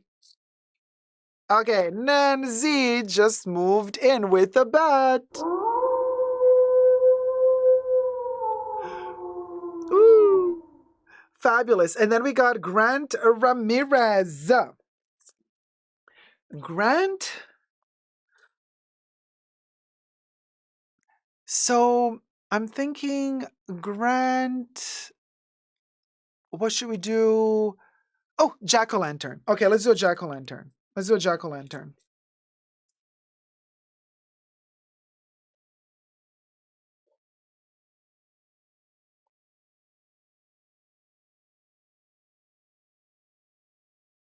Oh, it's a cute little jack-o'-lantern. Oh, super cute. Okay. All right, Grant, you are moving in to the fashion bunker. Spooky mansion. Grant just moved in. Where are you? Where are you? Oh, there he is with the pumpkin. Ooh. Oh, no. We lost Adrian. Wait, hold on. I got you, Adrian. You're back. There you go. Oh, look at us. We're filling up. We're filling up quite nicely, I got to say. This is substantial. We're moving into the buildings. Now somebody needs to move into Terry's building. She's all alone there. We need somebody to, you know, next one to tip is moving into the central building with Terry. And Dacob could do a Veronica Lake. Oh, T-Pal. Yes, with the curls, actually. You know, when I used to do a lot of curls, but they damaged my hair, like the Dyson thing. GTG, great topic today, says Deborah. Thank you, Deborah. Wait, what is GTG abbreviation for? I'm so bad with abbreviations, you guys. Love when gifting memberships on a channel exposes hate watchers. I've seen it a few times elsewhere, obviously. McRamble on. Don't we know it? Oh, GTG means gots to go. Thank you, Deborah. Thank you so much for popping in. Oh, guys, thank you. You know I'm terrible at abbreviations. Yeah, Terry's like, I gotta have a neighbor. And oh, that was brilliant when you did the Dyson curls. I learned from you. It was amazing, Bon and Chatty, but it kind of breaks the hair as well. So I'm kind of like healing my hair, and I'm trying to not do hairspray. And I'm just like leaving it like natural. It looks a little bit boring, but it at least keeps the hair healthy. The Renegade Realtor gifted 5 Super Dacob memberships. Maria Isa was gifted a membership by the Renegade Realtor. Yana Clar was gifted a membership by the Renegade Realtor. Justin was gifted a membership by the Renegade Realtor. Mia Bonzuelo was gifted a membership by the Renegade Realtor. And 3 Beckys was gifted a membership by the Renegade Realtor. The power. Thank you so much. Donated $6. Renegade Realtor. Second place, to party with Terry. Oh, Nancy, my love. Thank you so much. Terry's not going to be lonely. You're moving in with Terry. And the Renegade Realtor, thank you so much for gifting the 5 Super Dacob memberships. And to all the new Tier 1 members, welcome to the Fashion Bunker membership program. Start using your exclusive emojis. Also, Nancy, thank you so much for the generous tip. You're moving into the building with Terry. Ooh, you know what? Also, I'm thinking, what color do we do? Ooh, we're going to do a green. Okay, well, it's like not really a green. It's like a teal. So, Nancy, second apartment. And this time I'm thinking a little mummy.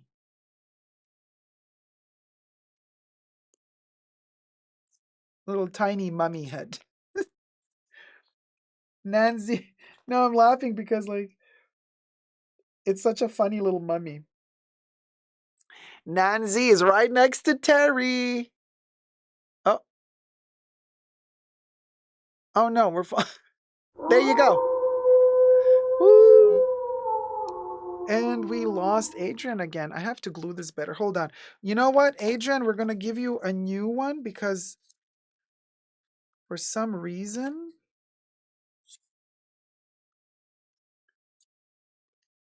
it's not sticking.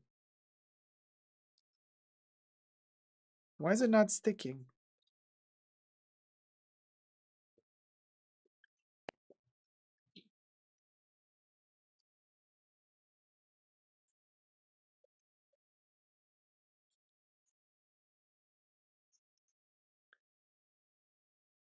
There you go. You got a new one.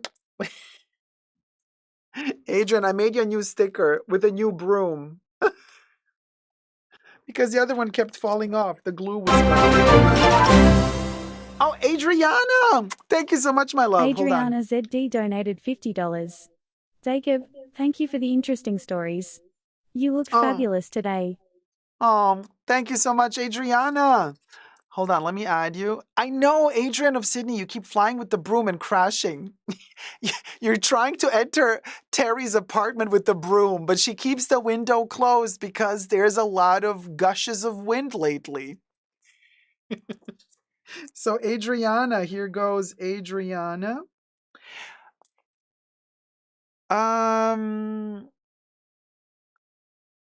What creature should we do? Which Halloween creature? Butter. Oh, a little spider.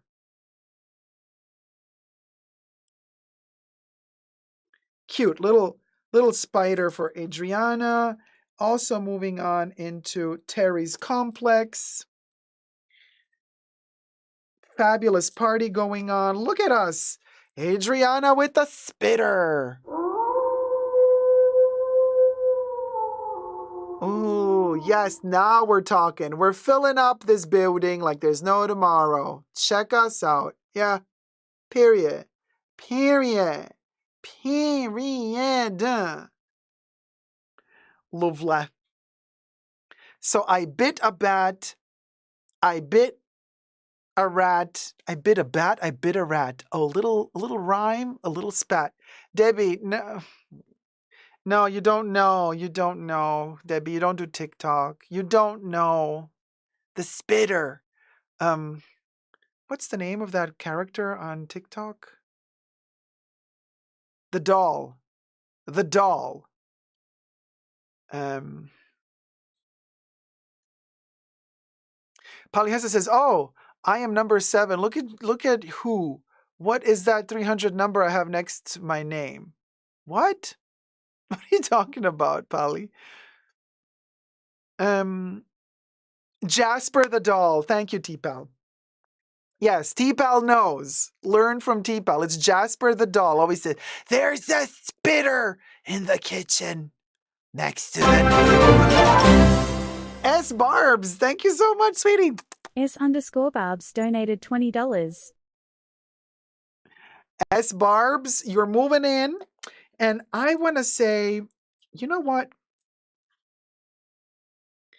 I'm thinking Butter. but I'm also thinking let's do S. Barbs. Let's do the swimming pool room for you.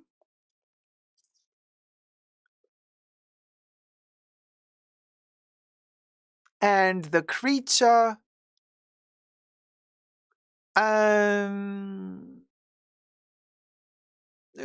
spooky creature.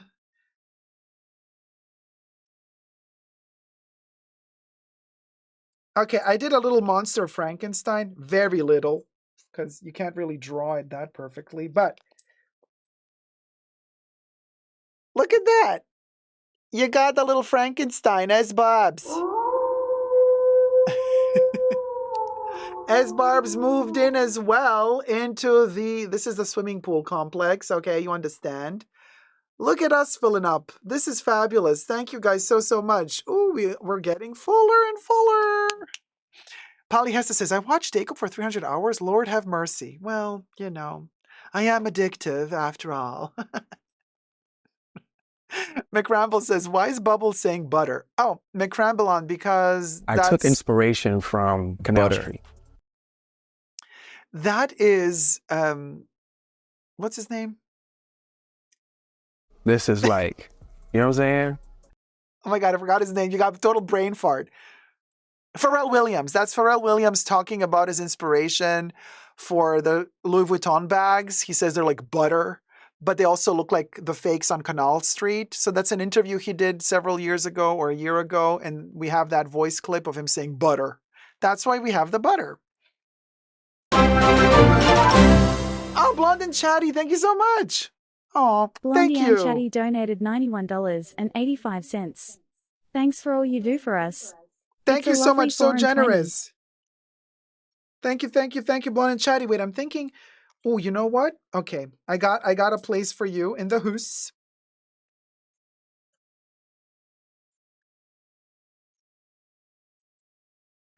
And it's a little haunted mansion. You know, I tried to draw. Don't shoot the messenger. I tried to draw a haunted mansion and it looks, well, let's just say you gotta use your imaginations, people, and then you can see that it is a haunted mansion. Blonde and Chatty, look, it has 2 little towers. See, a little haunted mansion for Blonde and Chatty. Isn't it fabulous? Oh, we're moving into this building, Henny. So close to 200 likes, says Gloria. Thumb up the live stream. We're 8 away from 200. And subscribe. Let's get to 100,000 subbies. It's enough waiting already for YouTube to help out because they're never helping out. Blue Egyptian Lotus says to Terry and the lady who mentioned health concerns, I am praying for both and may the heavenly Holy Spirit be with you both, comfort you, heal you, and protect you. I wanted to say something earlier, but I have been cooking throughout this live stream and haven't been able to type. I normally am an active typer. God bless you. Terry. Teresa McGuire. Oh, so kind of you, Blue Egyptian Lotus. That is so sweet of you. Thank you. Thank you so much. Oh, Droogs, thank you. Droogs donated $100.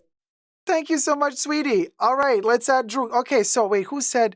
Naked Eye says, how about adding a cat, Dacob? Okay, so let's put Droogs into the house with a cat. Great idea, darling. It's with 2 O's. Yeah, okay.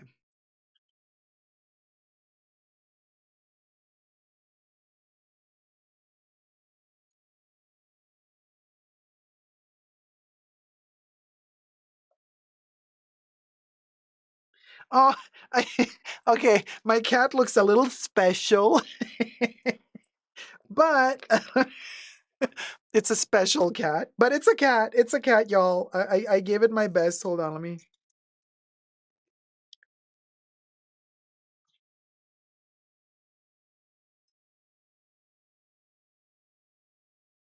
Alrighty, Droogs just moved in. Wait.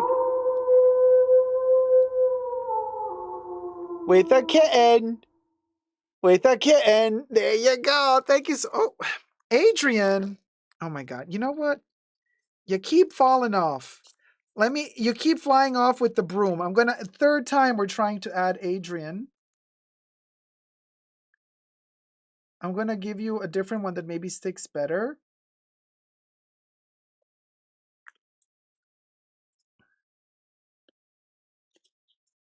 Okay, Adrian, I think now this one has better tape.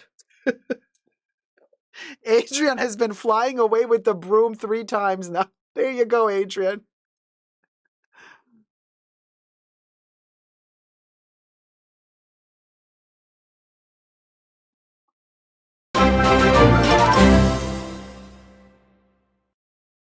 Droogs donated $100. You donated again? Droogs, thank you so much. Seriously? Oh my gosh. Wow. Okay. Really? Thank you so much. Okay, wait, hold on. Wow. Thank you. So helpful. This is so helpful for the, there's a lot behind the scenes, you guys, that we are working on. And this is going to go to a very, very, very good place. All of these tips, working on something new. It's coming soon. So all of this is so appreciated. Every helps, every support. So helpful. Thank you. Thank you so much. Okay, Droogs. So you're going to get a second apartment in the Fashion Bunker mansion. Hold on. Okay, so we're going to do...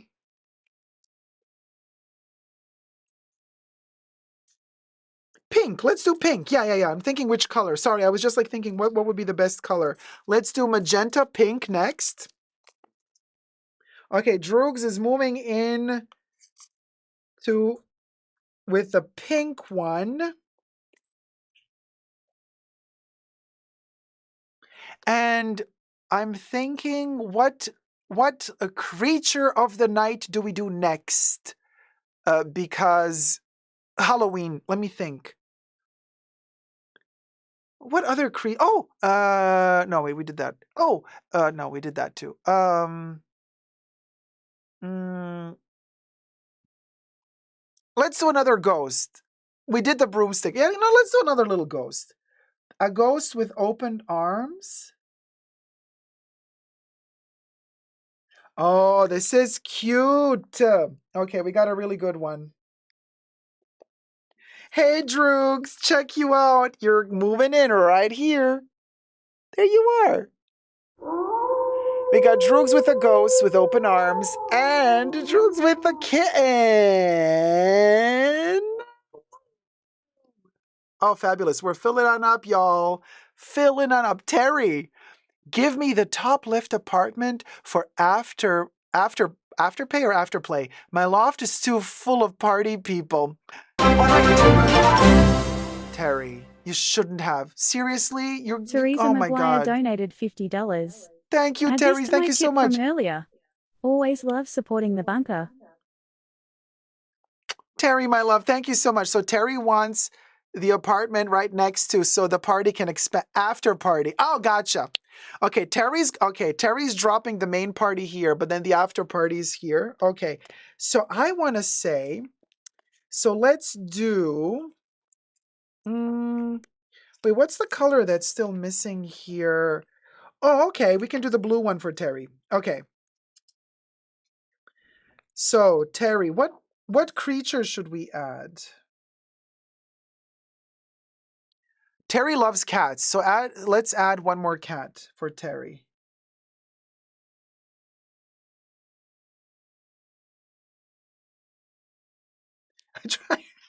I tried to do 2 eyeballs. I mean, I tried. Okay, you're gonna see how this looks like. It is kinda something. I mean, I gave the cat 2 eyeballs.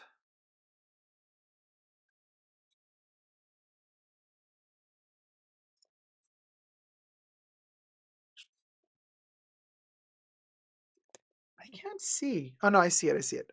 Okay, here it is. Terry! You got a kitten with 2 eyeballs. This is the after party. Okay, this is for the after party. This is for the main party, period. And then Nancy wanted the loft next to Terry.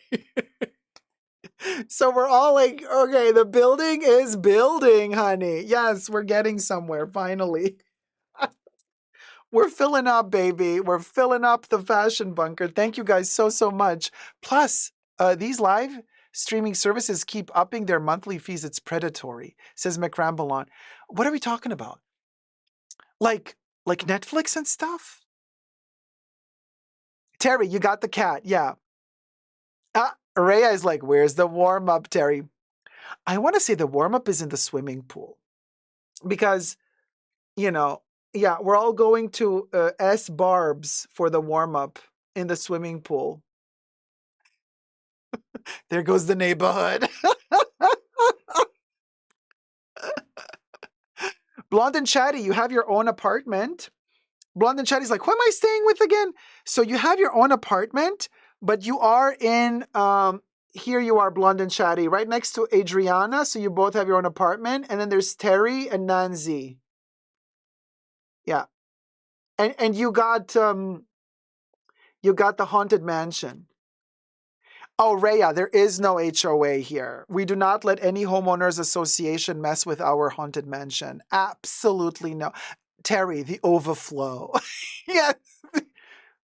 The overflow. Speaking of overflow, people, do you want to see something?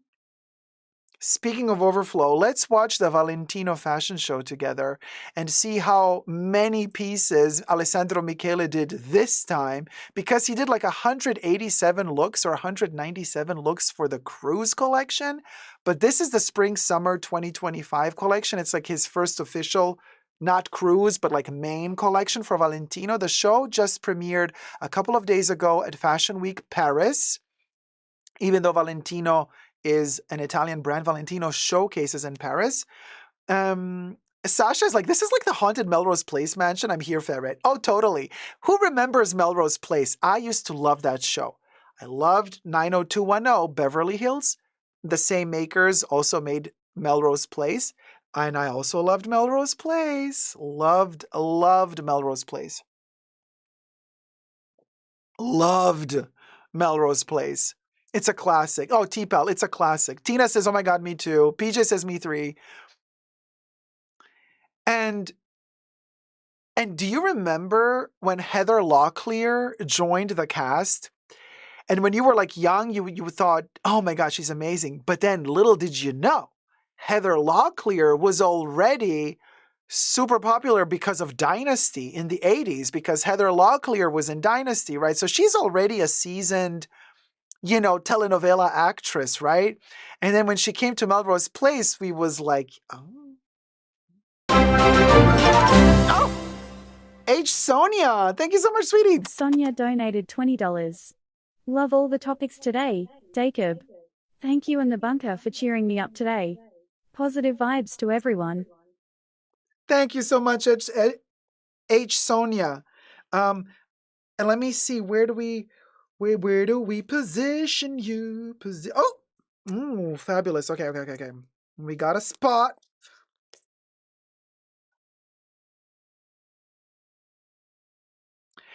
And what creature of the night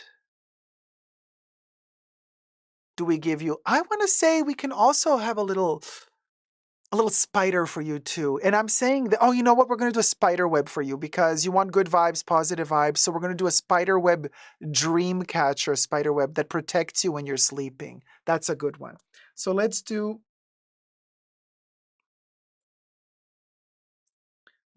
a little spider web for H. Sonia, which is always super cute.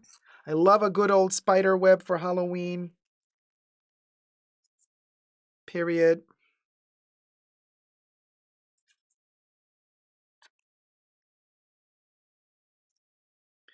And here it is. H. Sonia just moved in right here with a little spider web. Right next to Adrian of Sydney with the broom. Oh my God, Gloria. Oh, I love you too. Gloria Recinos donated $100. Dacob, love you. CCIYKYK, perfect. You shouldn't have, Gloria. That was a gift. You're way too kind. Thank you so much. Wait. Okay, so Gloria, oh my gosh. Okay, so first of all, Gloria, what creature of the night do we give you? And then I'm thinking,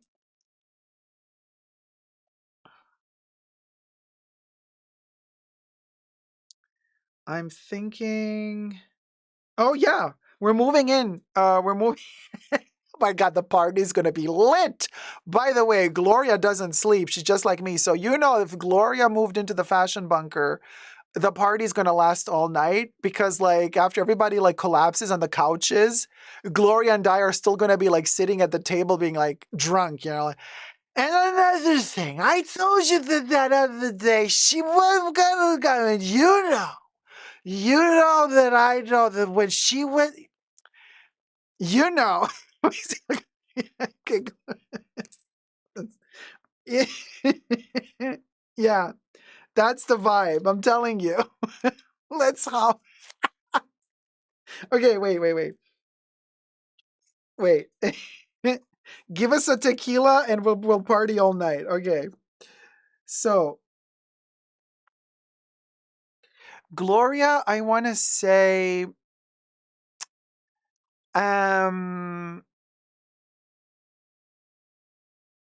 McRamble says, I love that Dacob is the one creator I've ever seen that has actually managed to make it easy and desirable for viewers to avoid super chats to send support, like the Haunted Mansion. So fun and precious. Oh, McRamble, thank you so much. This is fun for me too, because I mean, because like my mind goes places. I start immediately thinking like all the storylines that we could have. Because every time we do a live stream with the Haunted Mansion, I always think, what it's like Melrose Place, right? I always think like, okay, so which character with which character, what's going to be this season, like what are the episodes going to be, who's going to be doing what, you know what I mean?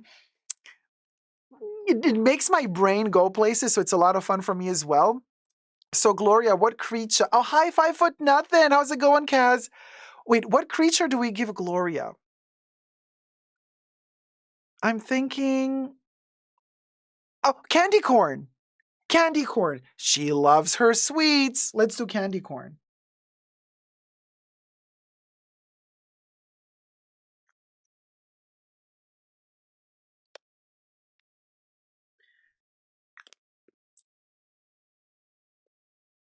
Scared that nothing falls off. This is a balancing act. There you go, Gloria, with the candy corn. Ooh. Oh boy, we're filling up faster than you know it, faster than you can show it. Look at that. Oh my gosh, this is amazing. Thank you guys so much. Oh, Polyhesta. Pally Hester donated $3. Give me Elvira giant inflatables.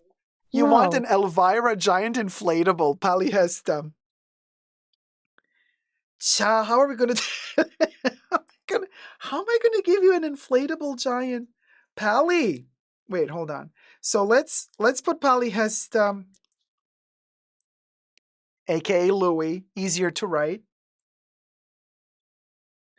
And I'm gonna give, oh my god, I know what I'm gonna, okay, you want Elvira? You're gonna get Elvira.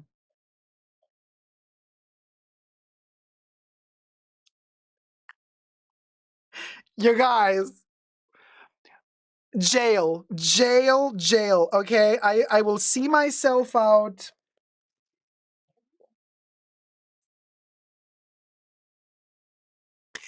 Guess. Louis, you got Elvira.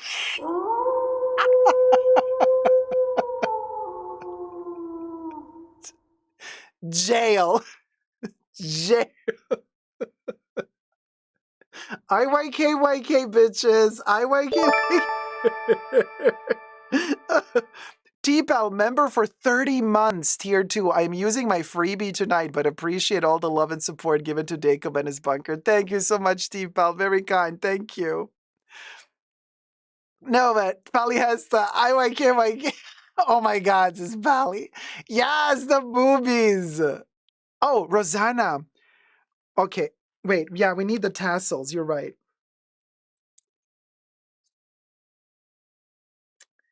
We need the tassels for Elvira's. Okay, wait, hold on.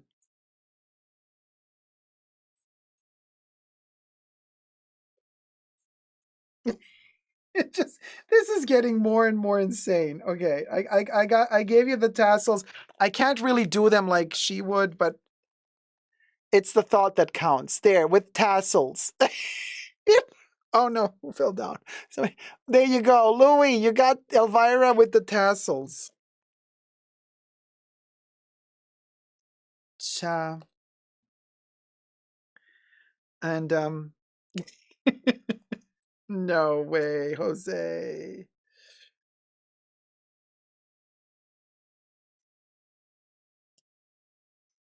Okay. So we got this. Sorry guys, there you go. Oh, isn't that fabulous? There you go. Look, so we also got Elvira's tassels. Nipple tassels, baby. We got, yes, free the nipple. It's a typical day in the bunker, says Debbie. Yes. Let's do the Valentino show, shall we? And listen, you guys, okay, before we start the Valentino show, I just want to say, of course, it falls under fair use because we're using the video from the Valentino YouTube channel. We're going to review it. And we're not going to use their music because their music is copywritten. We're going to do random copyright-free music. But here's what I wanted to say. I think this show really falls well in the Halloween season because you're going to see a lot of broken mirrors and it feels like a Halloween decor. So the Valentino show is actually really interesting for the Halloween season, first of all. Second of all, though, I have the feeling that Alessandro Michele has been a little bit inspired by Galliano's last season collection at Margiela because you're going to see some of the shoes look like Margiela's, like Galliano's, like under the bridges, situation. With the shoes, like with the cobwebs attached to the shoes or stockings ripped over the heel of the shoe. So very fascinating. We're going to see a lot of referencing. It's like Alessandro Michele was inspired by John Galliano, but then also feels a little bit Halloween-y. So I thought, you know what, let's review the Valentino show. But first I see there's more tips rolling in. Oh, honey, we're going to have to start moving into videos. Rosanna Navarro, thank you so much, sweetie. Rosanna Navarro donated $5. Still enjoying your haunted mansion parties. Oh, thank you, Rosanna. Okay, wait, hold on. We're going to start using these little windowlets here as well, which are super hard to...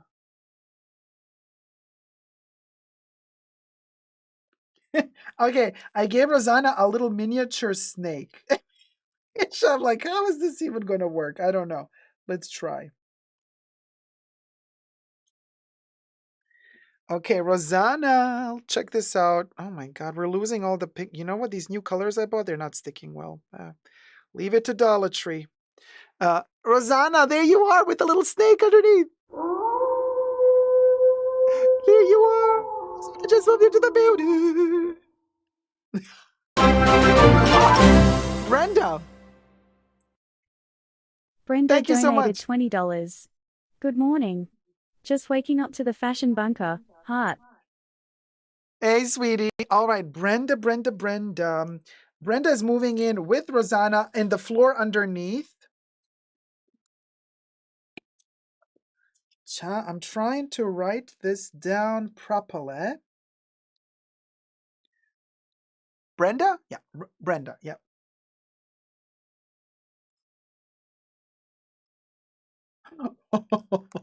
Wow, it's working. There's Brenda. Brenda with Rosanna. Whoop, whoop, whoop, whoop. Quins. Blue Egyptian Lotus. Thank you so much, Blue sweetie. Egyptian Lotus donated $20. Soon you will be reaching your behind-the-scene fashion bunker goals.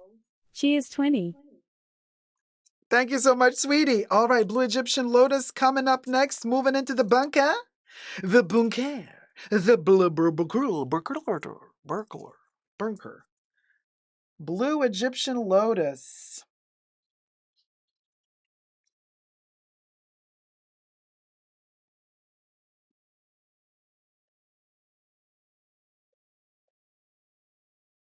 Oh, wow. This one is hard to write. Hold on. Okay. Okay. Oh, oh my God. Everything's, wait. We'll manage. Hold on. No panic. Okay. Ah, Blue Egyptian Lotus. Here you are. Ooh. Oh, honey, this building though, look at us. I don't think we've ever managed to fill up the full, like all 3 buildings. This is going to be a first. I mean, we still have a few apartments available, but like we have a few apartments available. We still have a few apartments available. Yeah, we do. So it's, let's see. You know. Oh, what happened here? Oh my gosh, Adriana gifted 5 Super Dacob memberships. Thank you so much, Adriana. Eclectic Rose was gifted a membership by Adriana. Helen Who was gifted a membership by Adriana. Eva Treese was gifted a membership by Adriana. Christian was gifted a membership by Adriana. And then the 5th person is hiding. Interesting, the 5th person is not showing themselves. Somebody has opted to hide. So congratulations to the 5th person as well. And Adriana, thank you so much, sweetie, for gifting 5 Super Dacob memberships. Ludovina says, people, have you seen the video clip of Nicole Kidman and Salma Hayek little fight in the Balenciaga event? No, Ludovina, I have not seen the fight, but I have seen the video of Nicole Kidman eating worms and bugs, living worms and living bugs. Gloria, you've seen it? That was sweet. Wait, what happened? Blue Egyptian Lotus. Pali Hessa says, did you see the screenshot I sent you? Valentino is already placing pre-orders for spring. Yes, I have seen it. Pali Hessa. Yeah. So wait, so what are we talking about? Okay, so how do I find it? So Nicole Kidman and Salma Hayek having a fight?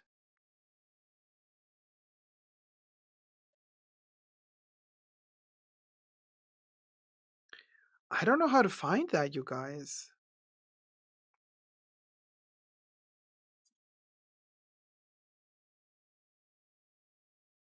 Wait, I'm looking. So 1 day ago. I have something here from 1 day ago.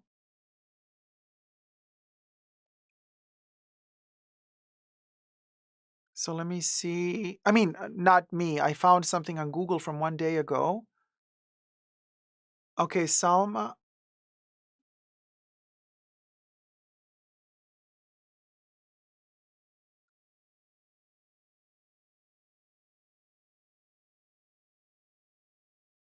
So what's the fight they're having? I don't see. Oh, wait, and who's next to them? Salma Hayek, Nicole Kidman, and Katy Perry stun at Balenciaga's Paris show. There's a longer clip on TikTok where they took photos facing the other way. This clip starts as they turn for the photos behind, and Nicole pushes her arm away and says she wants a break. Salma says, okay, she's busy, to the photographer, and then she and Katy pose. Salma says something like, yes, advise, off to either Nicole or someone else. Bit abrupt of Nicole, but not as bad as it seems. Okay, so Nicole got a little panic attack. She was probably hungry. You know what I mean? She's starving. She's a skinny lady.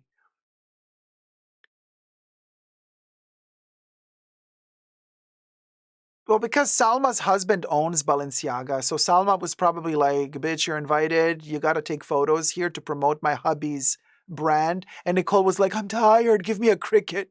Can I eat a cricket? Give me a mealworm.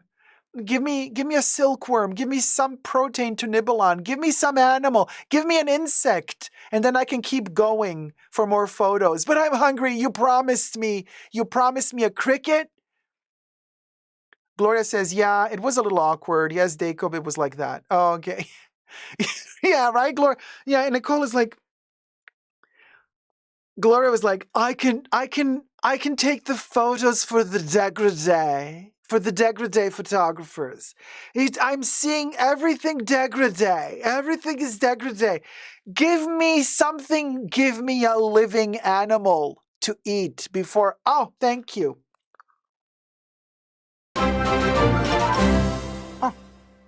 Oh, S Barbs, thank you. S_Barbs donated $10. I was Let's make Nicoling. this happen. I was Kidmaning. I was so immersed in the character. S Barbs, thank you so much. Whoop whoop. Okay, where was we? S Barbs moving in again. S Barbs getting a second apartment.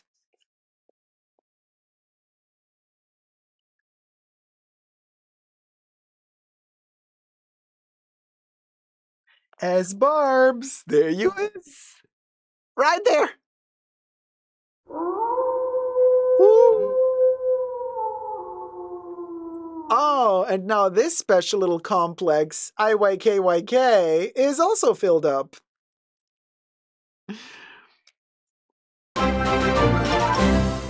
Oh, Terry! Teresa McGuire donated $10. Oh. Wanted to buy her apartment for Debbie. It would not be a party without her. Oh, Terry, that is so kind of you. Debbie's moving in. Terry just bought an apartment for Debbie. Now that is fabulous. That is fabulous. All right. Woo. Okay, so hold on. We're moving Debbie in. We're moving Debbie in. Sasha says Nicole is like a giant praying mantis eating other insects. Sasha, have you seen the video of Nicole Kidman eating living insects? It's on YouTube, by the way. Okay, Debbie. Okay. All right. Debbie is moving in, bitches. Debbie. Cha.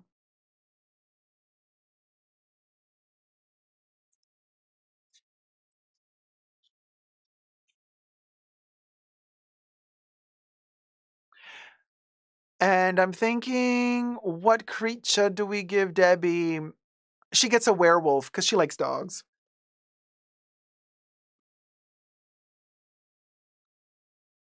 I need a raven head. Oh, raven head. Okay, Debbie gets a raven.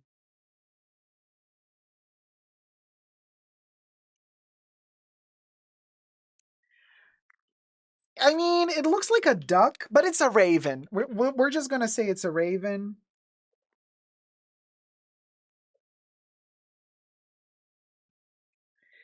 I mean, Debbie, just go with the flow. Let's just say it's a raven, okay? Listen, as long as it's not a turkducken, it's okay. Debbie got a raven.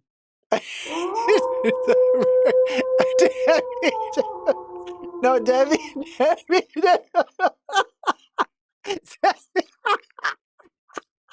Disgusting!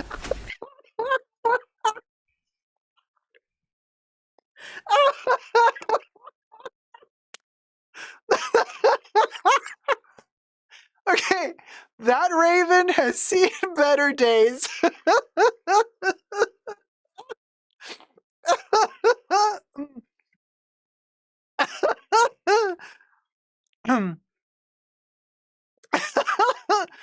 Polyhesta says there's a voiceover where they were like, Nicole was asking for the restroom in Spanish, and Salma was like, they are closed.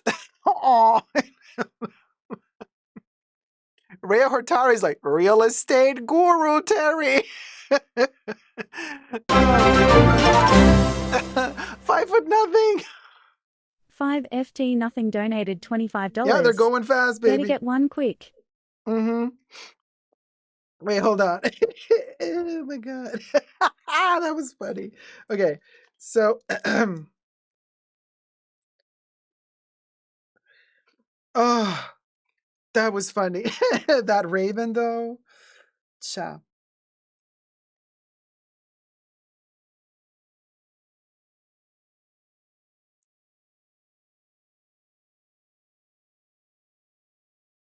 And you get a little spider. 5 foot nothing moved in and got a spitter.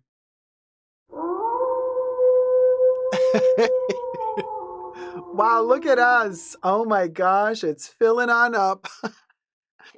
Oh, oh my god, that raven though took me out. It looks fabulous, says Debbie. Thank you. That looks like a sick chicken.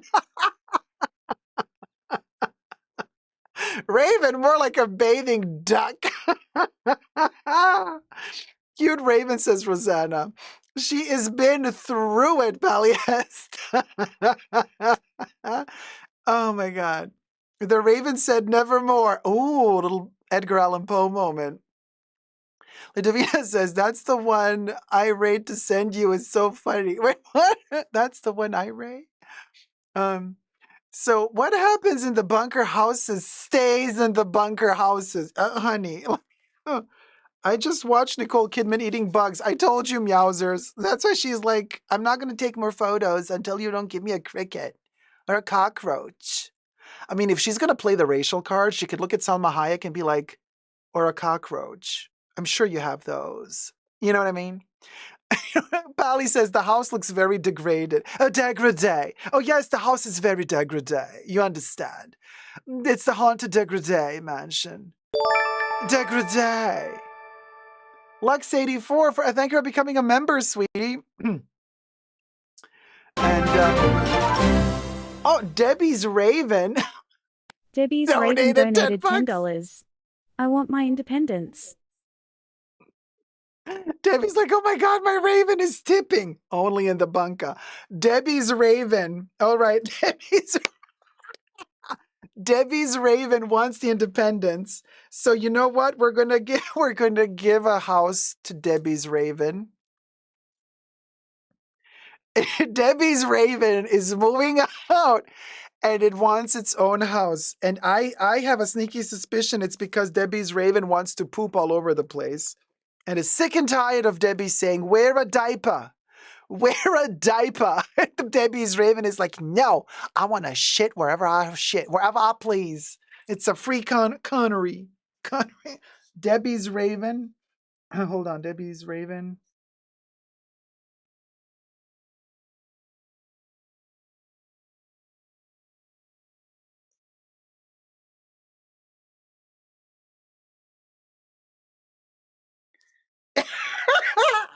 Why can't I draw a freaking Raven?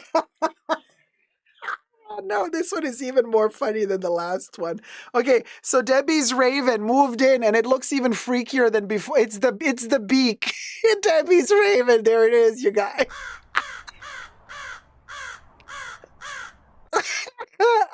right underneath Louie's boobies.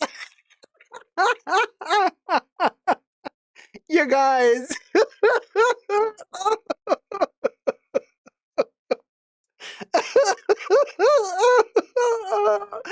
Very well endowed. I know, Lex. It's the Pinocchio Raven.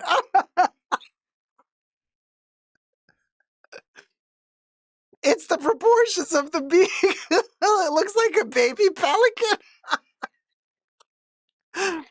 You guys, no. Do you know that video on TikTok?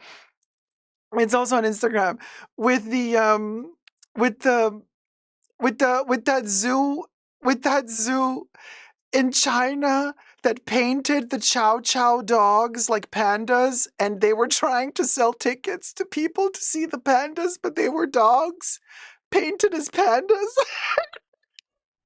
And people found out because the dogs were barking. And so, and then the zoo had to apologize, and they're like, "Oh, sorry." And then there's like video footage of the dogs painted as pandas. So this is what we tried to do here. I'm trying to sell you a raven, but it's a pelican painted as a raven. Cass figured me out. Yeah. There you go. I got the pandas from Temu, baby. Right, Kev? Oh my god. Oh, Adriana, thank you so much. Adriana ZD donated $10. For La Divina E so we can watch telenovelas en español. Oh, perfect. Let's do telenovela night. So we're okay. So Adriana bought a loft for Liduvina. Perfect. Perfect. Hold on. Let me add Liduvina. Oh, to the hus.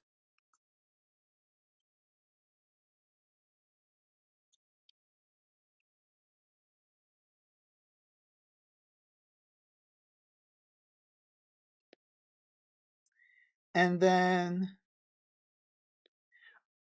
a little spooky snake because it's Halloween season. And we love a good boa constrictor. There it is, you guys. Liduvina just moved in. Wait, oh, there you go. There you are.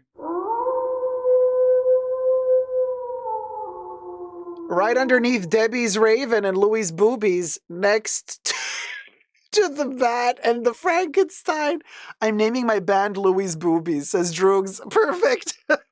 Oh my gosh. And this house is now full, you guys. Oh, my Mazida Sita. donated $6. My Sita's moving in, baby. Wait, hold on. Let me make one for my Sita as well. The boobies. Oh my god, you guys, I can't. Okay. It's the boobies. No, okay. Of course we're worried. My Sita, hold on, my Sita. I'ma make you my Sita.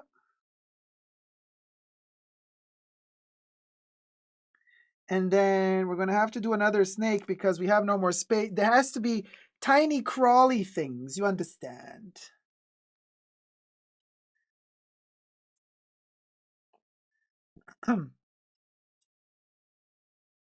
Cha, this mansion. I mean, this is like better than um the Munsters. Look at us. Oh, my Sita, look at you. There you are. My Sita. Wait, why is it blue? Cha, my Sita, your apartment is flooding. I don't know why. Wait, why is it blue? Oh, it's Terry from underneath. Okay, so my Sita, you got water, but it's okay. We will go. We'll go. Wait, where's? Wait, my Sita. Um, yeah.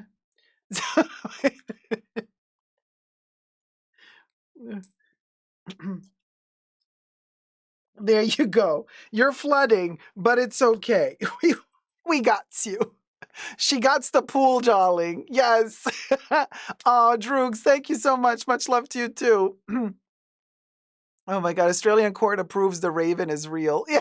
Oh my God, real. Yes, the Australian court approves the raven is real. Hi, my Sita. Thank you so much. And wow, look at that. I mean, we still have one slot open in the central building, and we have 4, 5, 6, 7 little ones open in the apricot building. And then we got this apartment still open up here. Look at us. Look at us. What a rowdy bunch. Cha. We're all over the place. The bunkerettes. I have a boa constrictor above my apartment. Come have a swim. Why don't ya? Right, Sasha? I mean, it's a classic. You know, once for a job that I did in a theater, I had to work with Python. I felt very much like Britney Spears when she was dancing with the albino python. And you know what? It was fabulous. Now, except that one time when the python that I had to work with was infected with snake mites. Honey, that's a whole other can of worms because I'm allergic to mites in general. those mites went from the snake scales onto my body. And yes, I was topless wearing the snake. But whole other time in my career. Anyway. So I have the spotlights on me and I have the snake on me and I start feeling this pokey sensation. It's like little tiny needles, just like doing little pokey things. And I'm like, what the hell is this? And since I had the spotlight on me, I look to the side. So the snake is here and all over my chest, I have these tiny little red dots that are moving. And I'm like, what the fuck is this? And I'm like, get the snake off me. Get the snake off me right now. They take the snake off. These things are still moving. And the snake trainer comes and says, oh, those are snake mites. Oops. I'm like, oops. What the fuck am I supposed to do now? So I rush back to shower. And they said, oh, don't worry. They don't bite humans. They only bite snakes because they drink snake blood, not human blood. I'm like, yeah, but why is it burning? Like, because you're probably allergic to them. I'm like, yeah, right. Well, clean up Miss Thing. Okay, that snake ain't coming nowhere near me until you get rid of the mites. Like, what the heck? Disgusting! Disgusting. Lux84, thank you so much, sweetie. Ooh, Lux84 donated $20. Lux84, ooh, what's my voice? Lux84 is moving into the top apartment of the central building.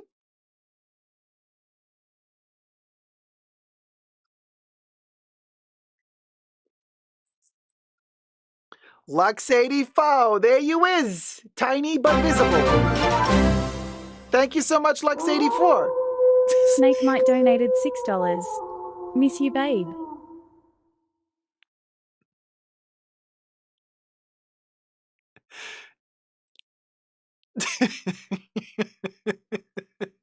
I know who you are. This was a good one.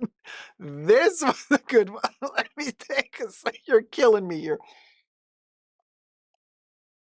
No. Okay. Okay, the snake mite is moving in, you guys. If anybody's allergic, can't get away from those mites, says Lux84. The snake mite is moving in. Let me tell ya. We're going to give the snake mite an apartment. Oh, no. Yes, unfortunately, that's the story of our lives. Snake mite is moving in, y'all. It's official. Period. Period. Wait, hold on. Snake mite. Let me just calculate the size.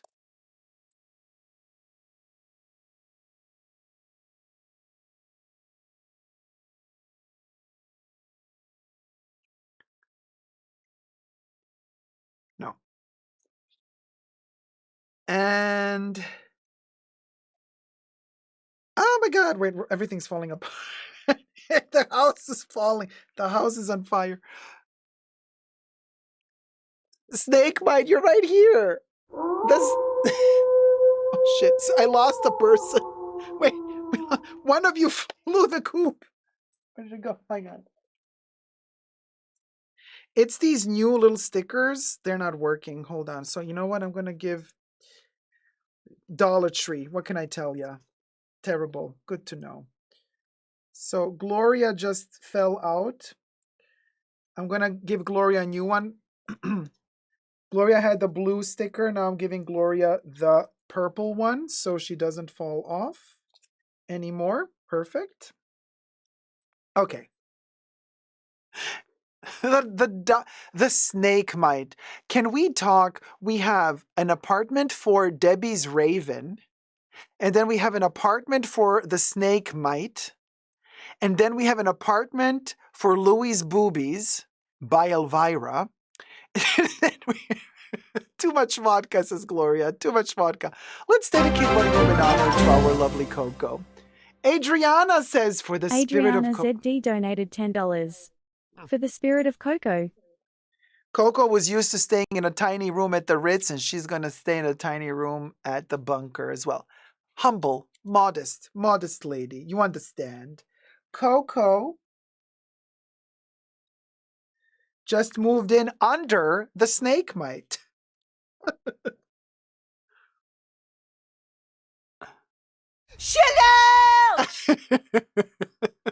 Coco. Thank you, Adriana Coco.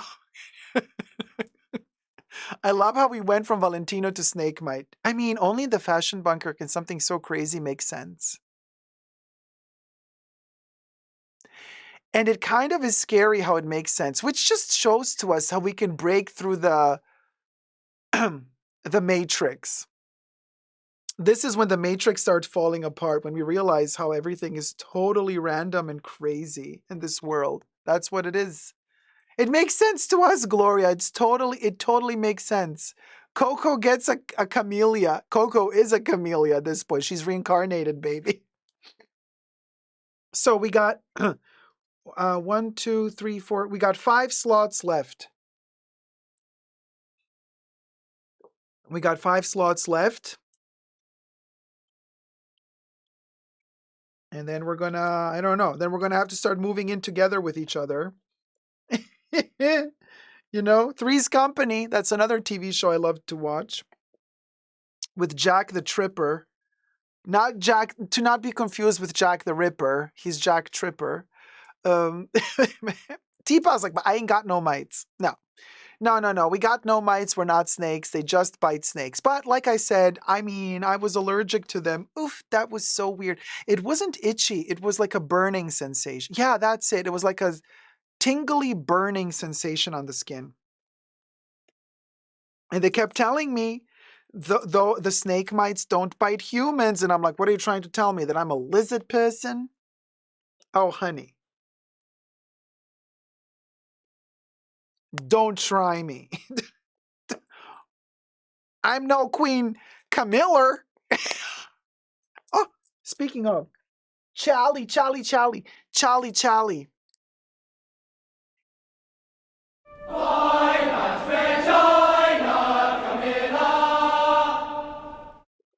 Ah, damn, that's some good spunky water, Charlie. Oh, damn, that's good.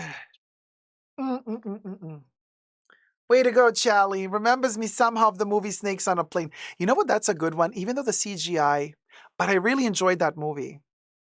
Yeah, the spunky flavor, Debbie, of Charlie's water. Corey K says, how did you get the burning to stop? I rushed into my dressing room and I took a shower. And the second I showered, it was over. There was no more burning sensation. After the shower, I was fine. After the shower, I was totally fine.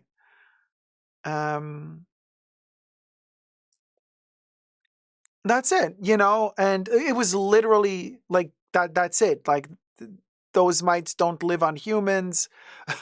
But yeah, I washed them off and it was fine. And also the snake was treated that night. And then the next day, the snake was also fine. Like they got rid of the mites overnight. It's a little bit tricky because the snake has scales. They open up, you know. The scales of a snake are like this, but then they also open up and then underneath, the mites are underneath. So it's kind of hard to kind of get into the scales of the snake to get rid of the mites. You know what I mean?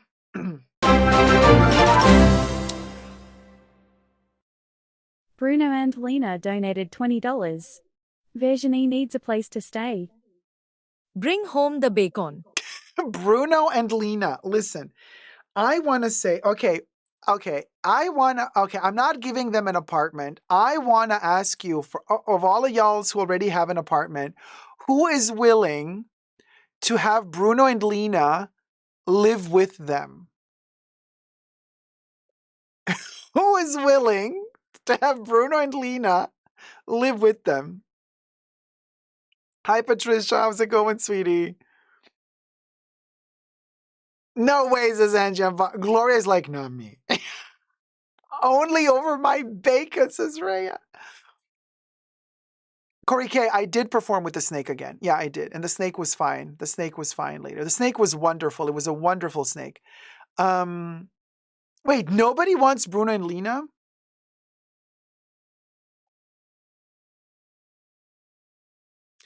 You know what? Yeah, we should put Bruno and Lena on the rooftop. Yeah, let's put Bruno and Lena on the roof. Let's put Bruno and Lena on the rooftop. Put them in the alley. Oh, okay. Let's put them in the. Oh my God, we are so shady. No, okay. Let's put them in the alley. Yeah, let's put them in the alley. Why not?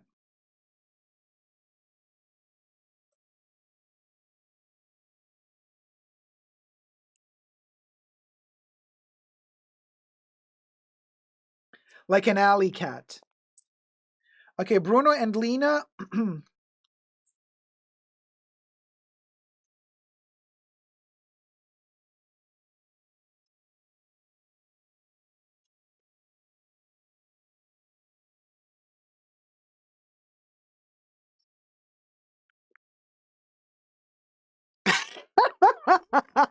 You guys, you guys, you guys, you guys, you guys, you guys. The degrade. Bruno and Lena in the alley. Oh my God, the shade. Well, I mean, Bruno and Lena, they're just scouting the neighborhood because they want to open up a boutique. Temu Panda donated $10. Woof. Woof. Oh my God. So this is the dog, the Chow Chow, the Temu Panda. Oh my God. Okay, let me see where we gonna.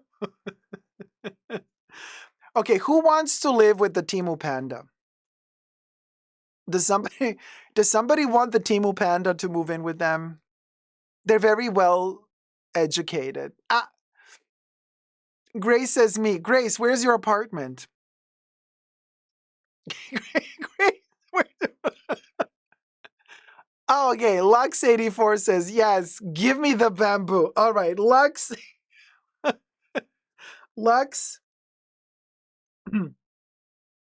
is moving in with the Temu Panda. Okay, I added the panda to you. Look at that.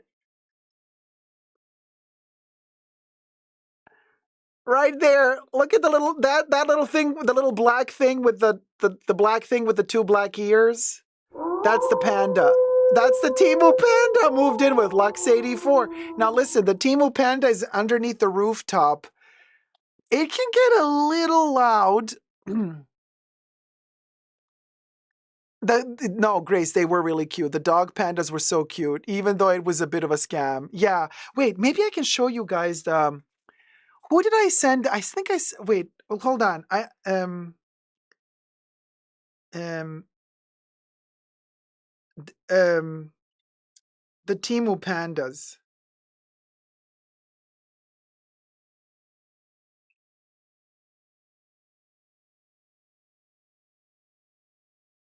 Now I don't know where they are. Wait.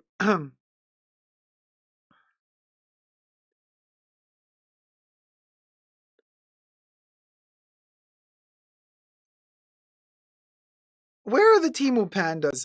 Who did I send them to? I can't remember anymore, you guys. But anyway, yeah, I can't find the Temu pandas.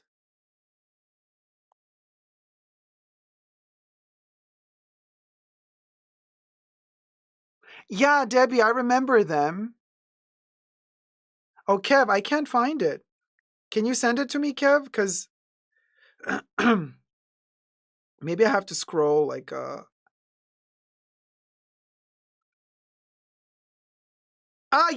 Kev, got it. You guys. Wait, let me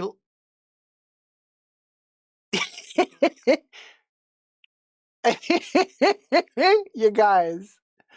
I mean, you guys. There's a lot of green. This is the Temu Panda. This is this is what the zoo was like saying, okay, these are pandas.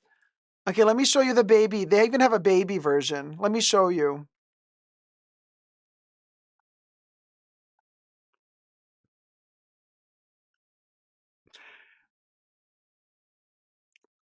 I mean, it's cute. It's not a panda, but it's cute. it's, it's a chow chow, okay?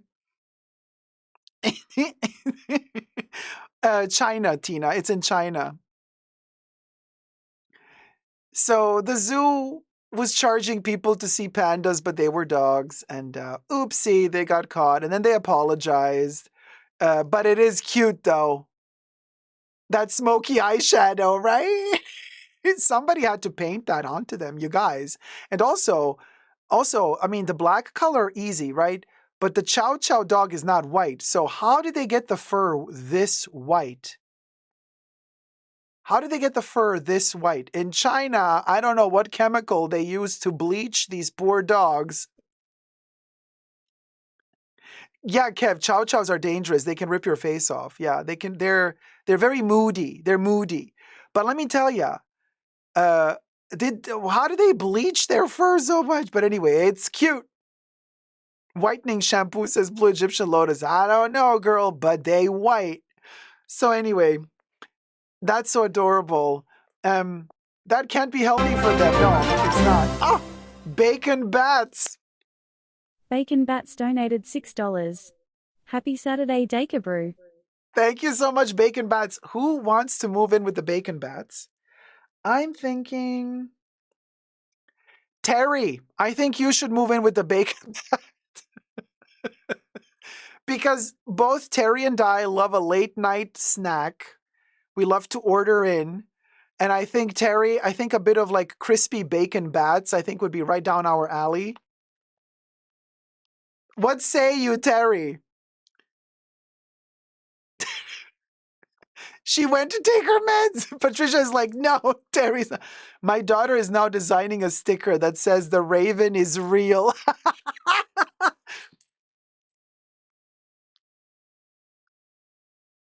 Ozzy gonna like it, says Rhea. So wait, who's gonna move in with the bacon bats? Who's moving in with the bacon bats? If Terry is off, okay. Terry says yep. All right, Terry, you're moving in with the bacon bats. I'll come to visit because we have to have breakfast together. Terry, and we're adding the bacon bat. Terry already had a ghost.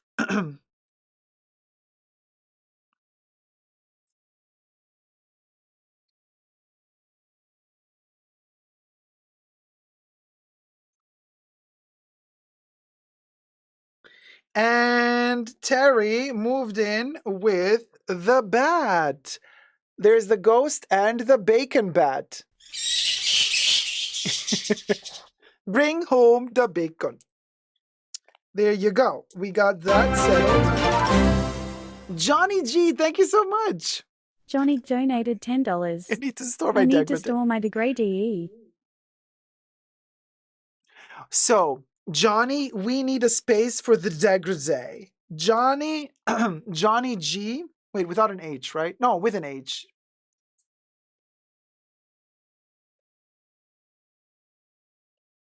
Johnny G just moved next door to the snake mite, but diagonally to Coco. Check this out. And you know what I love? The shadiness of it all because, okay, so Johnny just moved in here.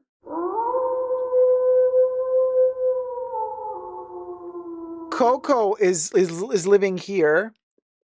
And then outside of the building, Bruno and Lena, they're not in. They're outside of the building, but Coco is inside the building, okay? Coco is like, we'll go. And then Coco, and where is she? Somewhere. Where did she go? Oh, Coco. Coco. There she is. Coco is right here. She's looking out of the window as Bruno and Lena are begging her to let them in.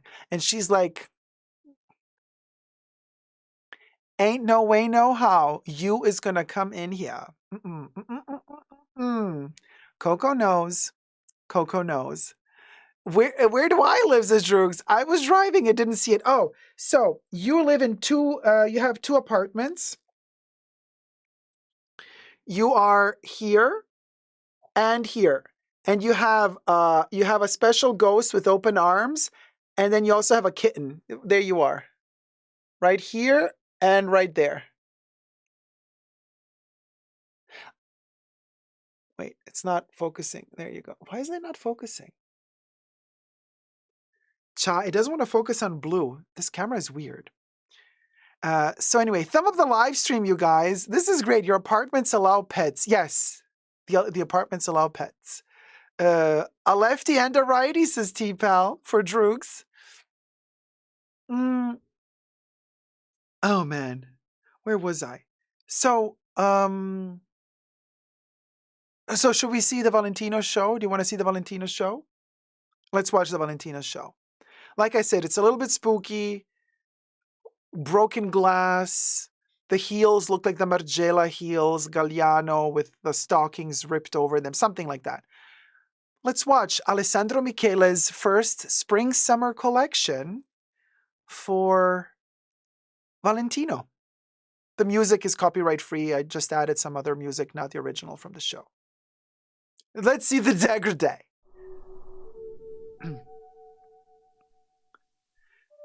The Pavilion of Follies.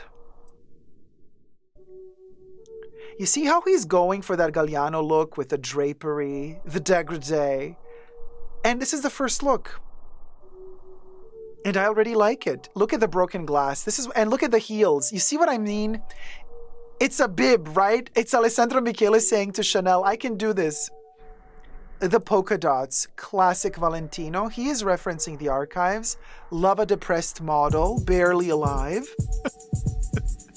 Oh, let me put on my reading glasses for this.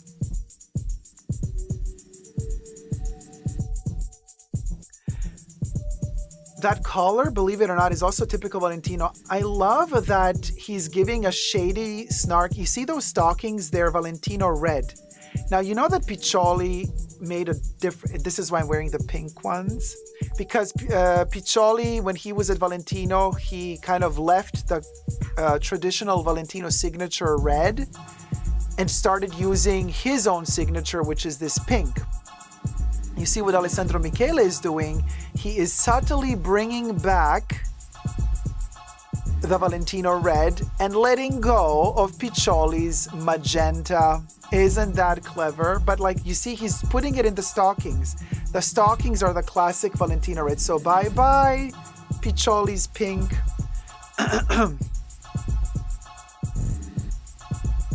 The red stockings are cool. I like them too, Tipa.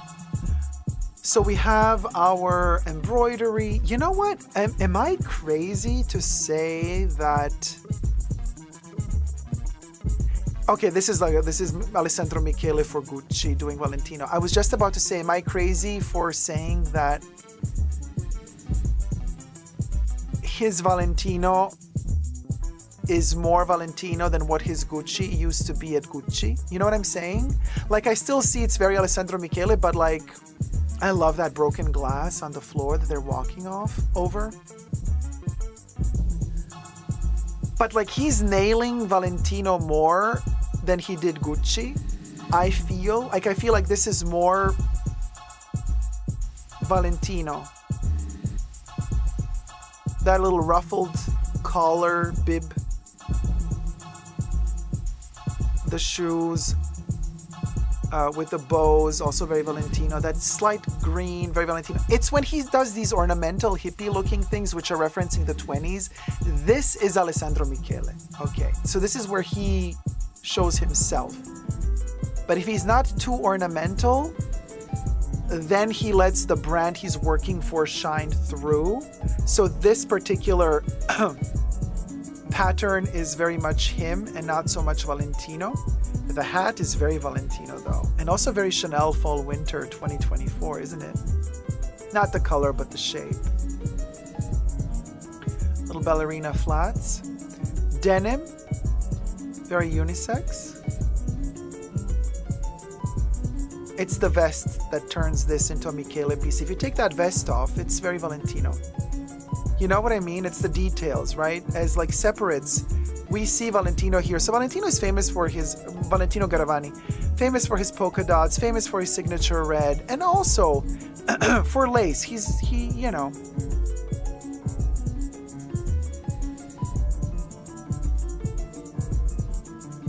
That's a nice touch. Nice little 70s, late 70s, early 80s touch with that polka dot dress we've just seen. The suede bags. I'm not mad at those bags. Am I crazy for liking those bags, you guys? Like the hats with the big feathers. It's dramatic. Of course, it's Alessandro Michele. Of course, he's going to deliver the drama, you guys. Josiah says Gucci was never really this. He gave it this aesthetic. Yeah, of course. That's why I was not really happy with him at Gucci, because that wasn't Gucci to me. That was just Alessandro Michele at Gucci, right? But here I think he's trying a little bit more to not just be Alessandro Michele, but also to be Valentino.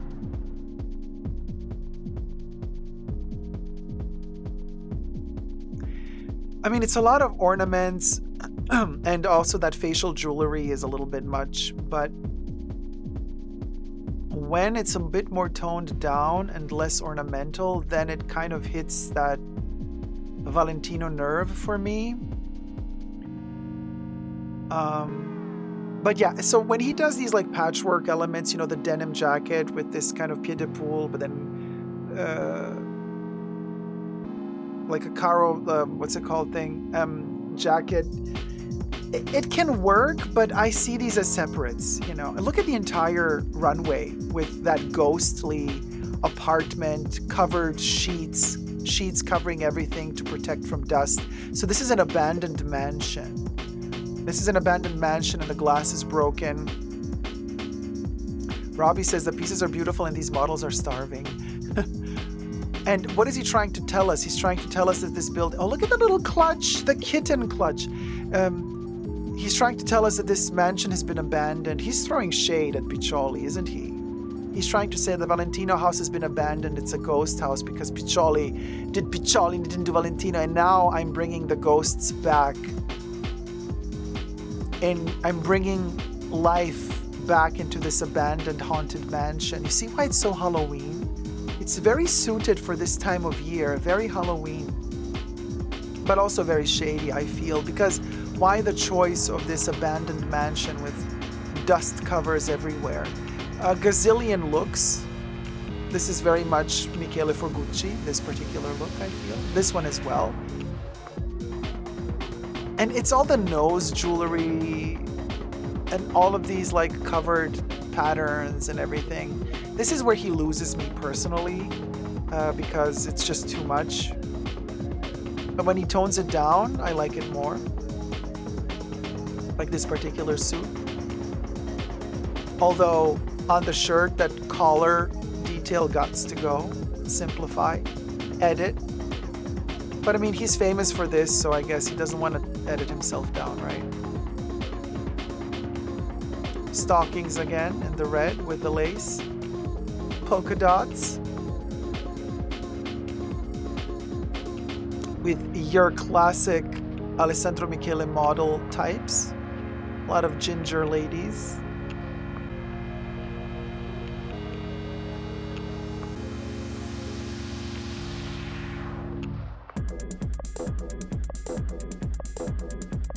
This almost giving us a unibrow Frida Kahlo moment.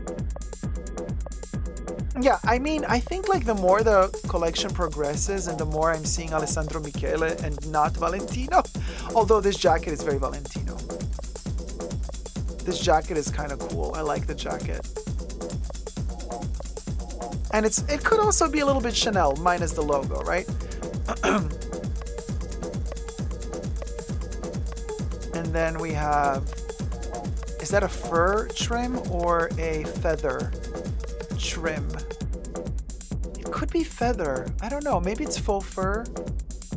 On the sleeves in particular. It's fur, says T-Pal. Fringe. Very Alessandro Michele. What can I say? I'm not mad at these bags. Even the bag with the fringe. Vicen says maybe he's doing well because Valentino actually has a fashion archive to pull from, unlike Gucci. Is that what you're saying? The shade. Love the bows at the ankles. giving me very that cocotte. The long earrings, maybe, here's the signature Valentino red. Love this. This is what I was waiting for. Yeah, love it. It's also giving me vampire. But this is what I was always asking myself. Why did Piccioli not respect the red? Piccioli introduced the pink. But Valentino has always been about the signature Valentino red. You know what I'm saying?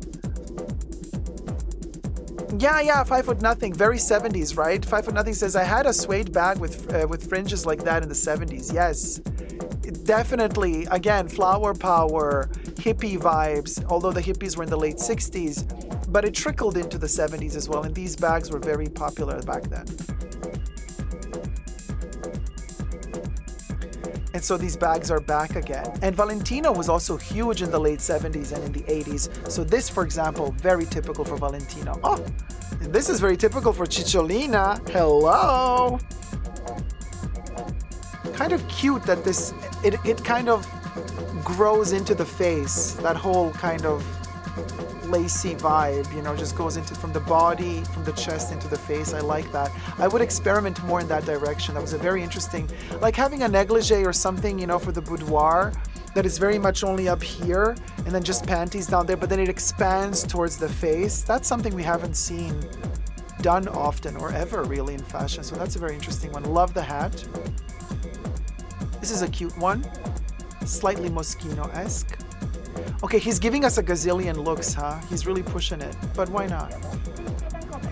Cinnamon Roll says, I think Valentino is the right brand for Alessandro Michele.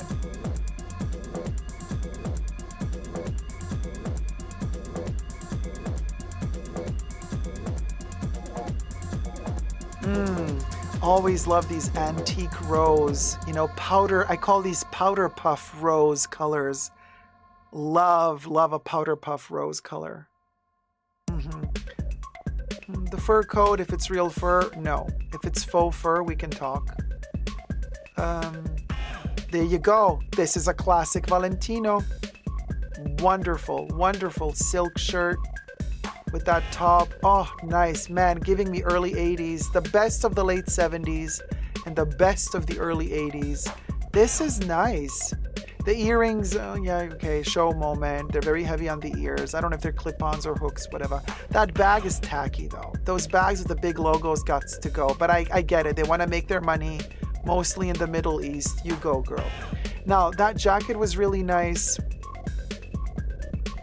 This dress is giving me Alessandro Michele. Again, that hat. That red hat is really good. That's the one that I said looks like Moschino a little bit, you know, with the heart-shaped chest. Sarul pants, interesting. A little cap. I don't mind these colors. I love that cobalt blue boot with the black and the red and the sparkly dress on top with the embroidery. It's a nice combination of colors. Oh, this is a dusty mauve. I'm feeling this dusty mauve. Oh, love the stockings giving me Bulgarian chic folklore. The jacket is nice as well. Show some skin, why not? Very editorial. Shoulders, very well executed. Powder puff pink again. And the stole in particular, that powder puff pink, you guys. This is giving me 20s vibes. These are all ghosts from the past, aren't they? In this haunted mansion. This is cool. Why am I liking this collection? I'm liking this collection. I don't like the piercing jewelry, but I like this collection. This is nice. You know why? It's giving me the drama, like just enough drama for me to envision a whole movie or a TV show with characters. Like these characters are well developed. That's what I'm thinking. I'm thinking these characters are giving me an interesting story. Like I want to know more. I want to know who they are. How are they relating to each other? What sort of story is this? What movie are we in? Josiah says, I was thinking the same, right? 5 foot nothing says, yeah, it's very theatrical, right? You guys? like, I want to know more, you know, I want to live in this world for a little bit longer. I want to get to know what they're doing, what are their jobs, like what sort of relationships do they have with each other. Not all of them, mind you, because it's a lot of looks and I'm not a fan of all of the looks, but overall, like this one, I love this ethereal baby blue with the white stole. This one is nice as well. Look at this haunted mansion with the broken glass and the covered dust sheets. Love it. Those bags. Why am I feeling those bags with the fringe? I want the one with the fringe in particular. Because they also have them without fringes, but I think the one with the fringe is calling my... And that necklace, honey. Ah. Are we gonna go shopping at Valentino next season? I can't. Ooh, and actually, I know a Valentino outlet, so this is gonna... Give it 2 years. This is gonna hit the outlet. So see you all in 2 years unboxing in the fashion bunker. Whatever is left over of this collection when it hits the outlet, I'ma buy it. Period. Sasha says I'm all about those fringe bags, right? They're really cute. Yeah. Yeah, the kitty clutch is adorable. Such a little whimsical touch, you know. Very Alessandro Michele. But you know, he's doing, am I crazy to say this? He seems like he's doing a much better job at Valentino than he did at Gucci. Maybe he had time to develop or whatever. Like to grow as a designer and settle more into his own comfort zone. The lace gloves are amazing. Yeah, Kaz, yeah. Oh, I love the lame. The degradé lame. Oh, the golden polka dots. This is so 80s, you guys. This is 80s Valentino archives. This is nice. He did his research, you guys. He did his research. The bust is not straight, but whatever. Yeah, it's the denim. He loses me with the denim. I guess he's trying to be, you know, deliver also denim youthful. Oh, this is Valentino. This is archive Valentino, but made modern. Beautiful. Yeah, no, this I don't need. But that red dress with that lady, oof, that was nice. That was a nice moment, you guys. That red dress was really lovely. With the collar, the whole neck design. I even enjoy the feathers. They're whimsical. On the hats, I mean, the feathers on the hats. They add that flamboyant late 70s chic to the whole thing. Dare I say, oh, this is the end now, they're all coming out again. Dare I say, I know it's politically incorrect, dare I say I wish they would come out with cigarettes? Because, you know, everybody would smoke in the late 70s.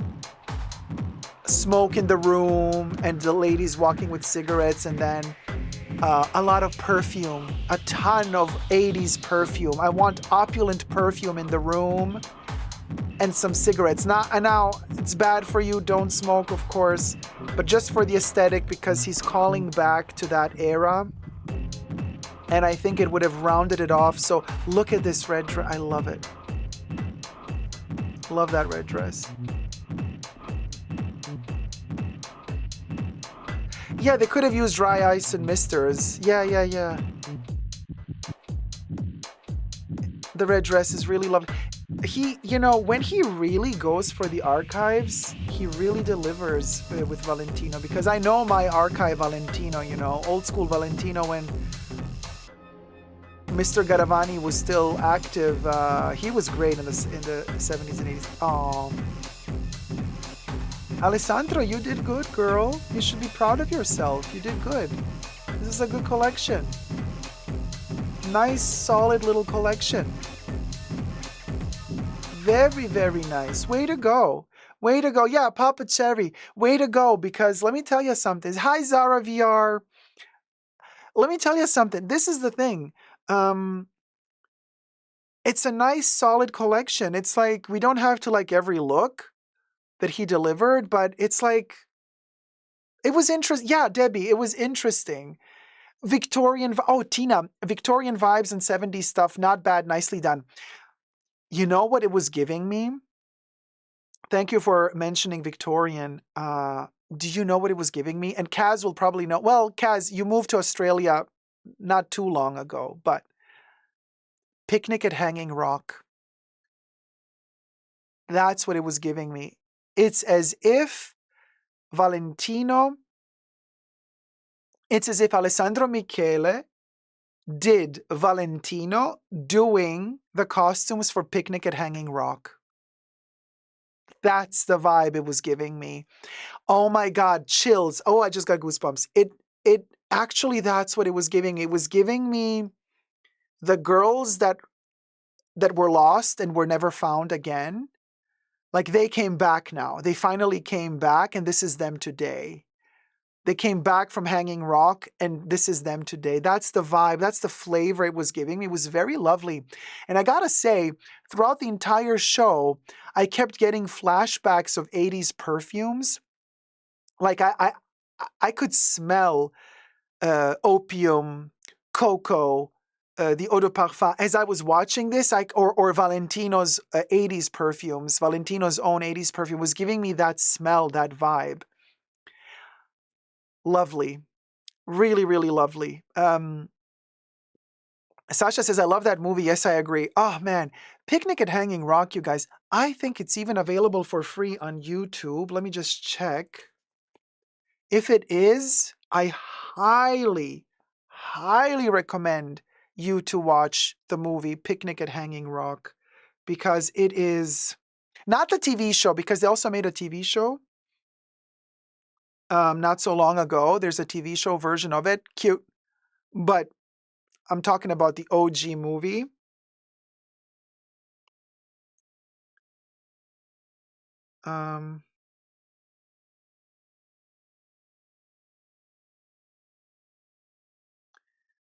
Let me see. Do they have the movie?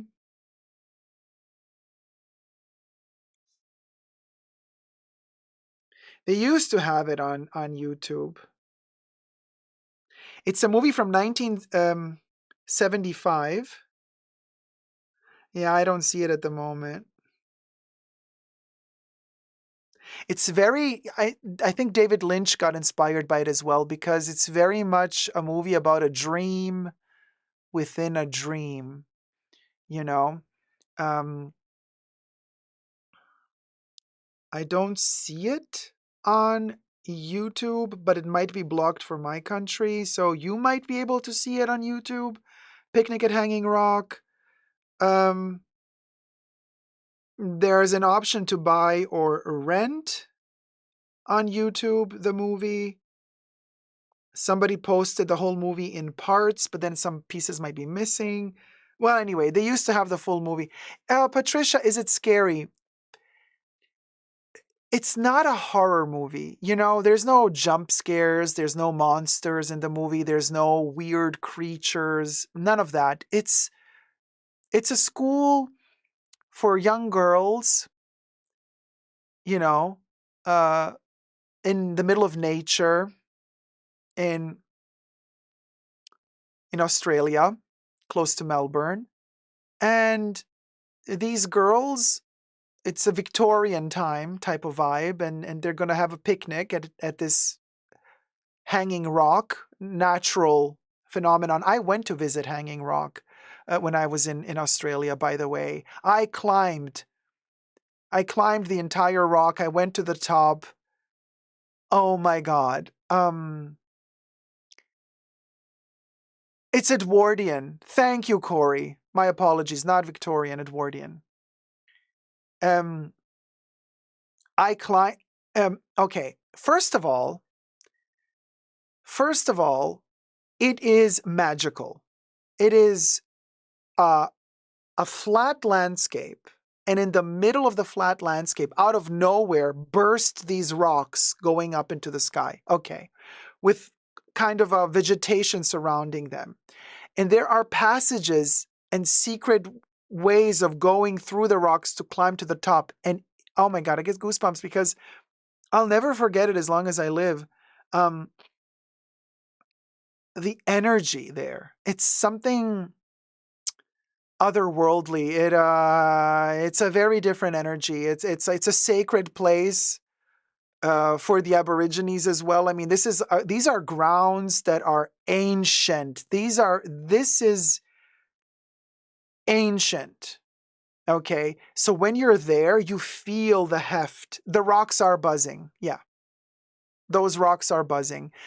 And there's one passage that's called the Vampire Passage. And we walked through it. It's like labeled, like now you're entering the Vampire Passage.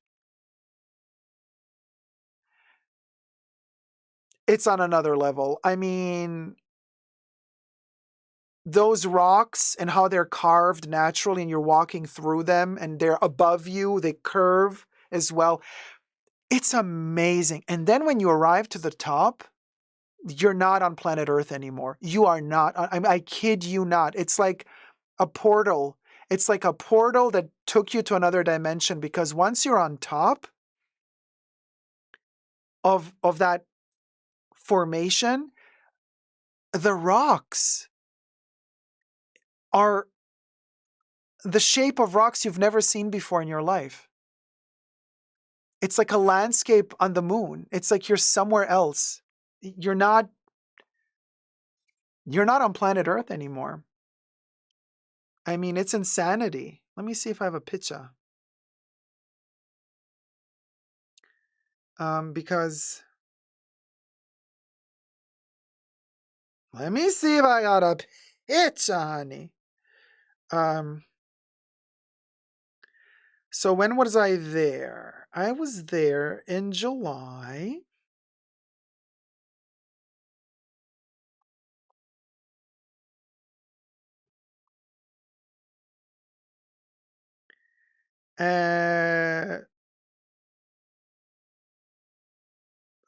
When was I there? Hold on.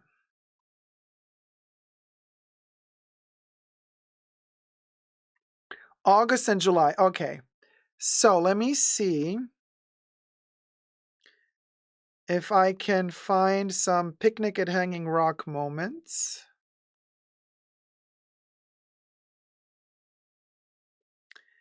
Like of the Rocky Formation to share with you. Because I don't have the videos, because I took the videos, I put the videos onto an external hard drive because they were taking up too much space. Ah, yes. Okay.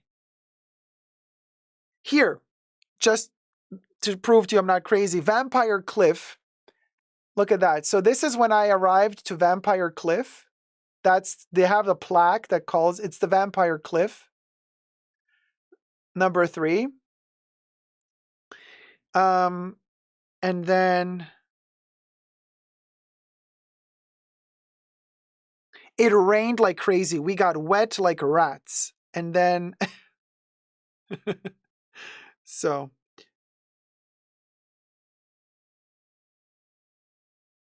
let me see. Okay. This is untouched by man. This is all natural. Look at this. This is at the top, you guys. After the rain. This is at the top of Hanging Rock. It looks like these rocks have eyes and mouths, and they're all humming. All the rocks are like humming all the time.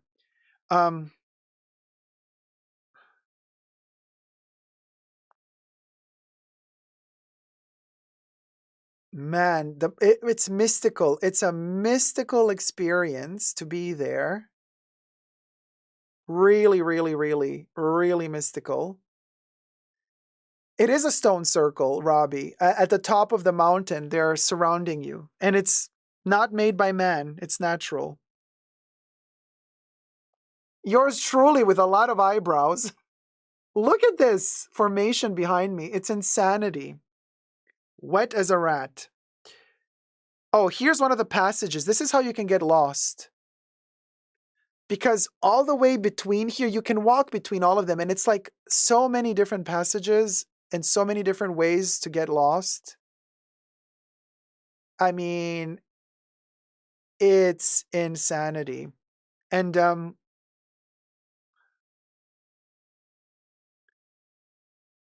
like you can see there's also rocks between rocks. Like this is some of the natural occurrences over there. Dacob's ancient home. Yeah.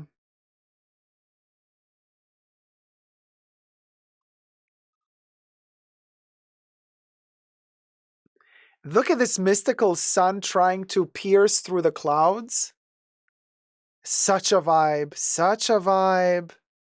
Such a vibe. I went with Patrick and Jesse and Alec. Look at us. We're all like walking through the mountains.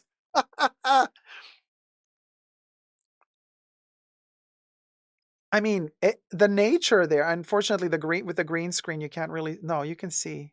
Look at this. And some of the rocks look like animals. Like this, I thought was like a dog.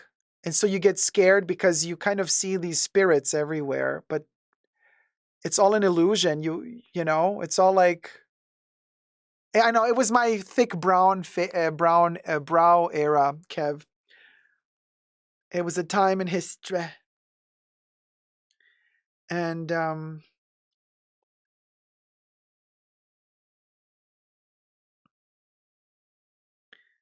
then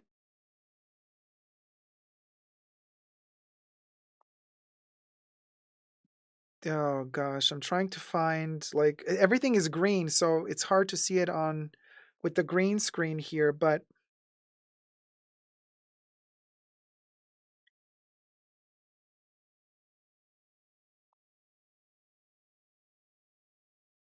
then I found this tree that was pulled out by wind and a storm, and these were the roots of the tree, and I found that very fascinating. So I photographed the tree with all of its roots kind of just poking out there, slowly decaying. Nice. Well, I mean, nice. Nature. What can I tell you? And it's full of these little birds, these parrots. They're everywhere. And they're very hungry. And so there's no pigeons, but there's parrots. And they're gorgeous little parrots. And if you dare to feed one, it's going to call its whole family. And then the whole family is going to come before you know it. And then they all beg you for food. They're super cute, though, and really beautiful to see.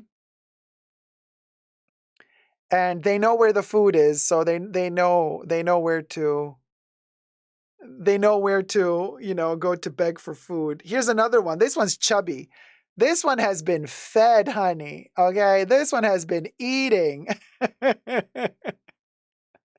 Okay, this one knows where the stash is at. Did we take a photo like all of us? Oh, look at us. So it's Jesse, Alex, Patrick, and Dacob. This is us at the little restaurant at Hanging Rock. It says, "Welcome to Hanging Rock." And we had food in this little restaurant, and it was raining. And then under the rain, we climbed the mountain. We had a lot of fun. It was a great day. It was a great, great, great day. I was attacked by a magpie. A magpie. Yeah, swooped me. Yeah, magpie swooped me. There's a video of that. I haven't posted it yet. By the way, shout out to Jessie. Go subscribe to Jessiestyle channel. Jessie's amazing.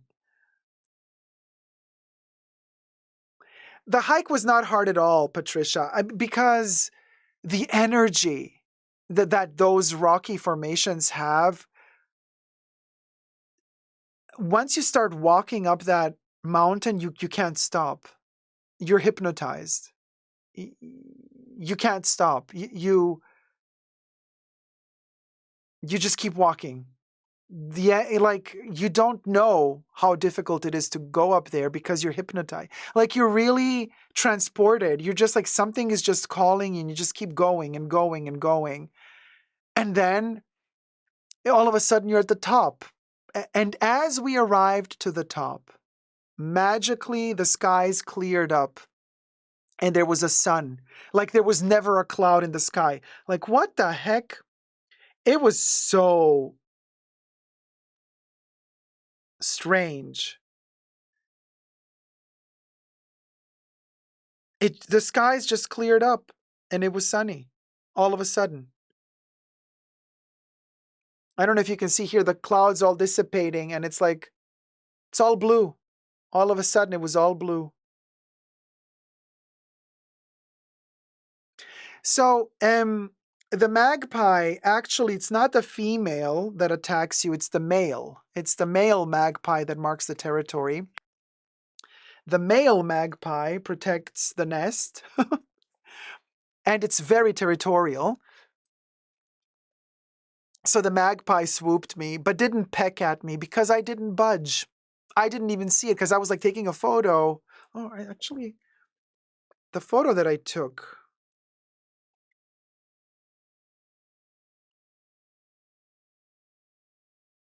This is the photo I took while the magpie was attacking me. This is what I was explaining to you. The land is flat. It's miles and miles of flat land, and out of nowhere comes out this rocky formation with vegetation surrounding it. That's hanging rock. So here's a photo from a distance. You see? So this is all flat land, and this is hanging rock from a distance, okay? That's hanging rock, and that's what we climbed. And I was standing here taking this photo. The magpie attacked me from over here. It was standing on a pole and it flew. But I didn't know that I was being attacked because I was standing here taking this photo. And so I was so focused to taking the photo. The magpie just swooped like I'm here, this is my ear. It just did like whew, and then it flew up again. So it warned me. And actually, this is I took a photo of it. This is the pole, the light pole that the magpie was on. It flew from up there. It swooped me from all the way up there. And yeah, but it's caught on camera because the guys were in the car filming while I was taking pictures and they were filming me and they caught the magpie swooping me. Can you believe? So we have that on video. That was a moment. Here's another picture of hanging rock from a distance. Look at this gorgeous. I mean, it's hard to see you guys with a green screen. Well, like this, you see it a little bit. You see what I mean? It's like nothing. It's like flat lands as far as the eye can see. And then all of a sudden, this rocky formation just pops out of nowhere. That's hanging rock. That's hanging rock, yeah.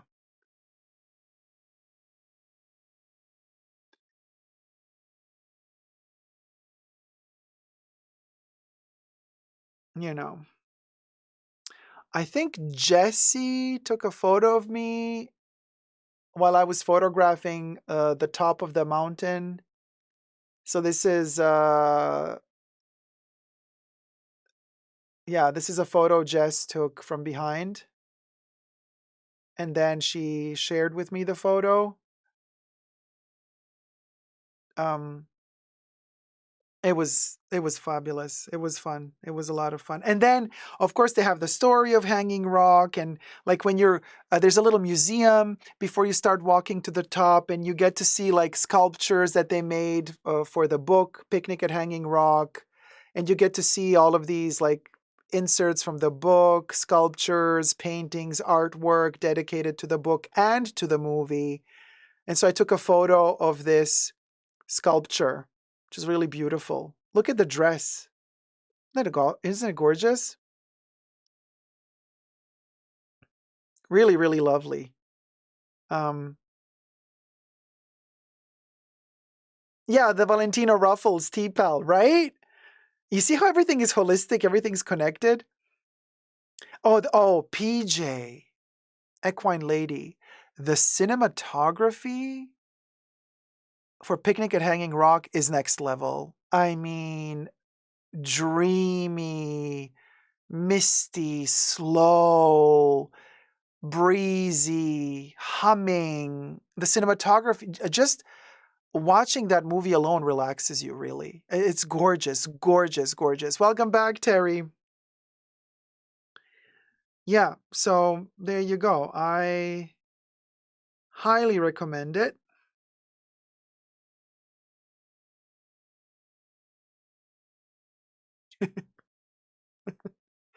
I did this because you see the mouth and the eyes, the two eyes and the mouth.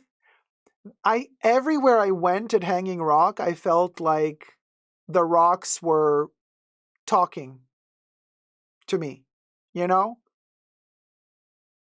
Bubbles with Dacob.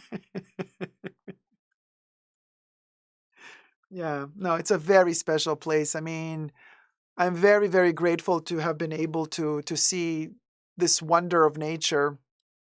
If you get a chance, if you happen to be in Australia and can, go to Melbourne and then drive out of Melbourne, Hanging Rock, you gotta go see it. It's something else on a whole other level.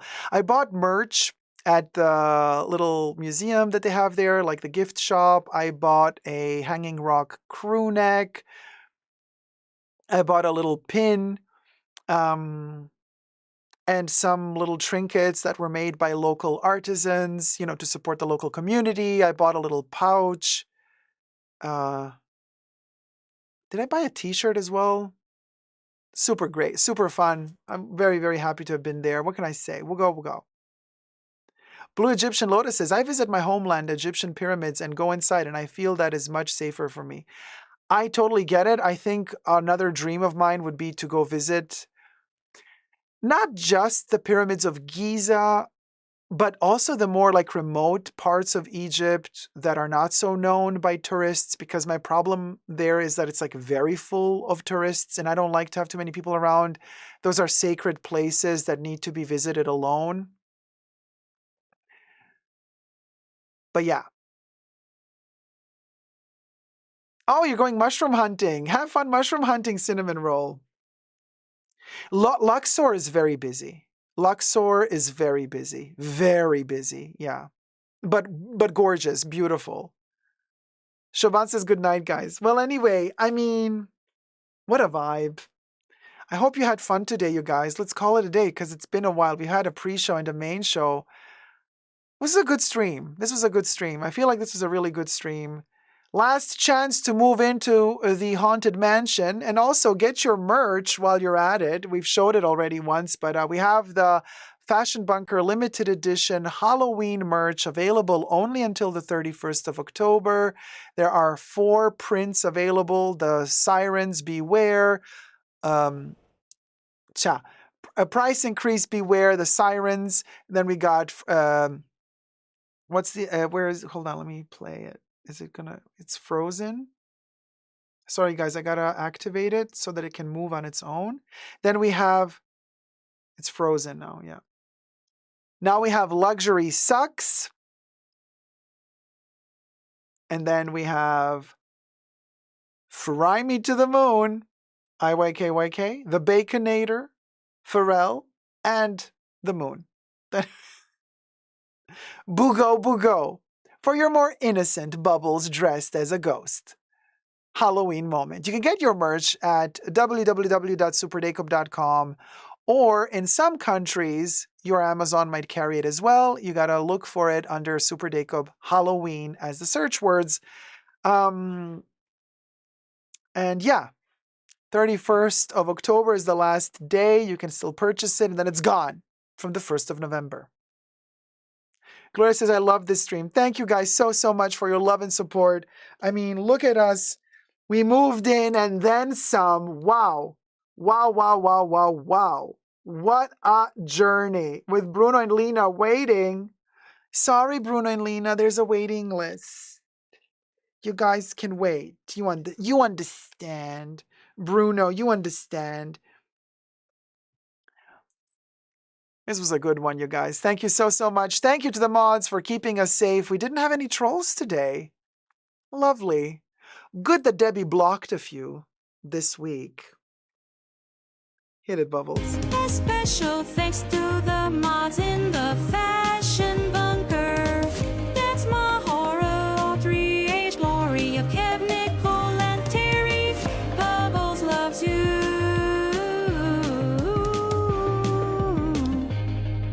Period. Period. Debbie says, yes, we did block the trolls. Yes, we did, says Debbie. And we're living ferret. I'm living ferret, living ferret, living ferret, living ferret, living ferret, living ferret. Period. Period. Oh, also, I mean, if we're dying ferret, we're going to do the sad black, the mourning of it all. Dying ferret, dying ferret, dying ferret, dying ferret, dying ferret. It's a rat, but use your imagination, people. It's a dying ferret. Thank you. Thank you.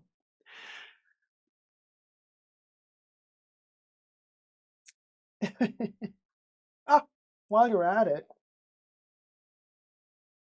subscribe and like. Let's get to 100,000 subscribers. And also, thumb up the live stream. Look at that little engorged thumb. Huh? We'll go.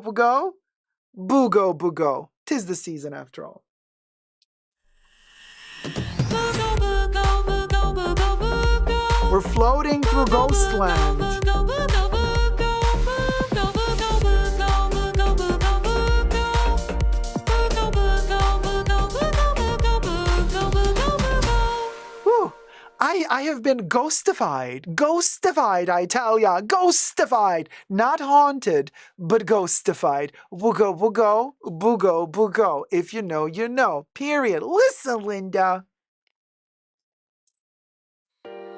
Listen, Linda. Listen, Linda. You're flying back. Listen, Linda. Okay, Linda. Linda the bat. Cha.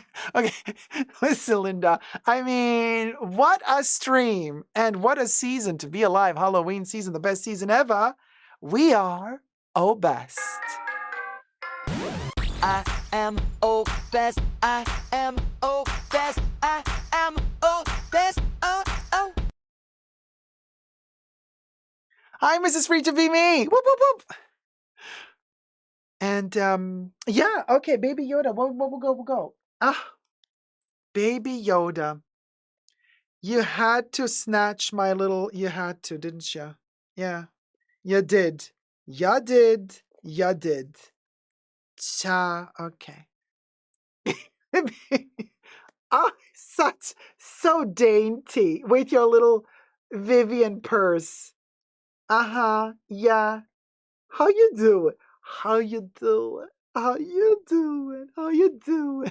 Okay, baby, you look fabulous, darling. You look so elegant. Thank you. Thank you. Thank you. Thank you. Thank you. No, thank you. Thank you. Okay, baby Yoda, sing us cha-cha-cha. Ciao, ciao, ciao, ciao. Ciao, ciao, ciao, ciao. Ciao, ciao, ciao. Ciao.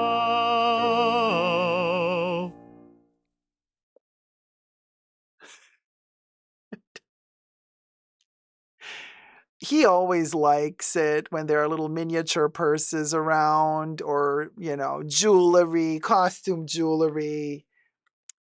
He wanted my necklace today. I said, Baby Yoda, I says, Baby Yoda, no, I says. Baby Yoda says, yes. I says, no. I says, go eat your blue biscuits. Baby Yoda says, I'ma eat you if you keep it up, Miss Thing. I says, Baby Yoda, you get your 5 minutes of fame every live stream. It's enough. Be a good Baby Yoda. And then he's okay. Ooh. Thank you guys so much for watching. That was our show. What a cathartic moment. Between the pre-show and the main show and IYKYK in the pre-show, we went deep. IYKYK, but what happens in the pre-show stays in the pre-show. So consider joining today, becoming a Tier 2 member or patron to get access to the pre-shows every weekend. Yes, there is a live stream before the live stream on the weekend. So today, before we did this live stream, we had another live stream. We went deep. Look at all the holes that Debbie dug. Had a wonderful time, everyone. Have a great week. And I'll see everyone soon, says Terry. Thank you so much, Terry. Good night, everybody, or good morning, depending where you are. Have a wonderful rest of your weekend. Have a great beginning of your week. And I shall see you all midweek next week. And thank you so, so much for filling up this fabulously mysterious and spooky mansion. Check this out. I mean, wow. It's better than the Muppet Show. It's deeper and more intense than Fraggle Rock. And it is definitely more than just a count moment from Sesame Street. This is the best of everything, Jim Henson, combined with yours truly, the Day Cult. Thank you so much for watching. Until next time, never forget to never give up on spooky love. Bye. Mwah.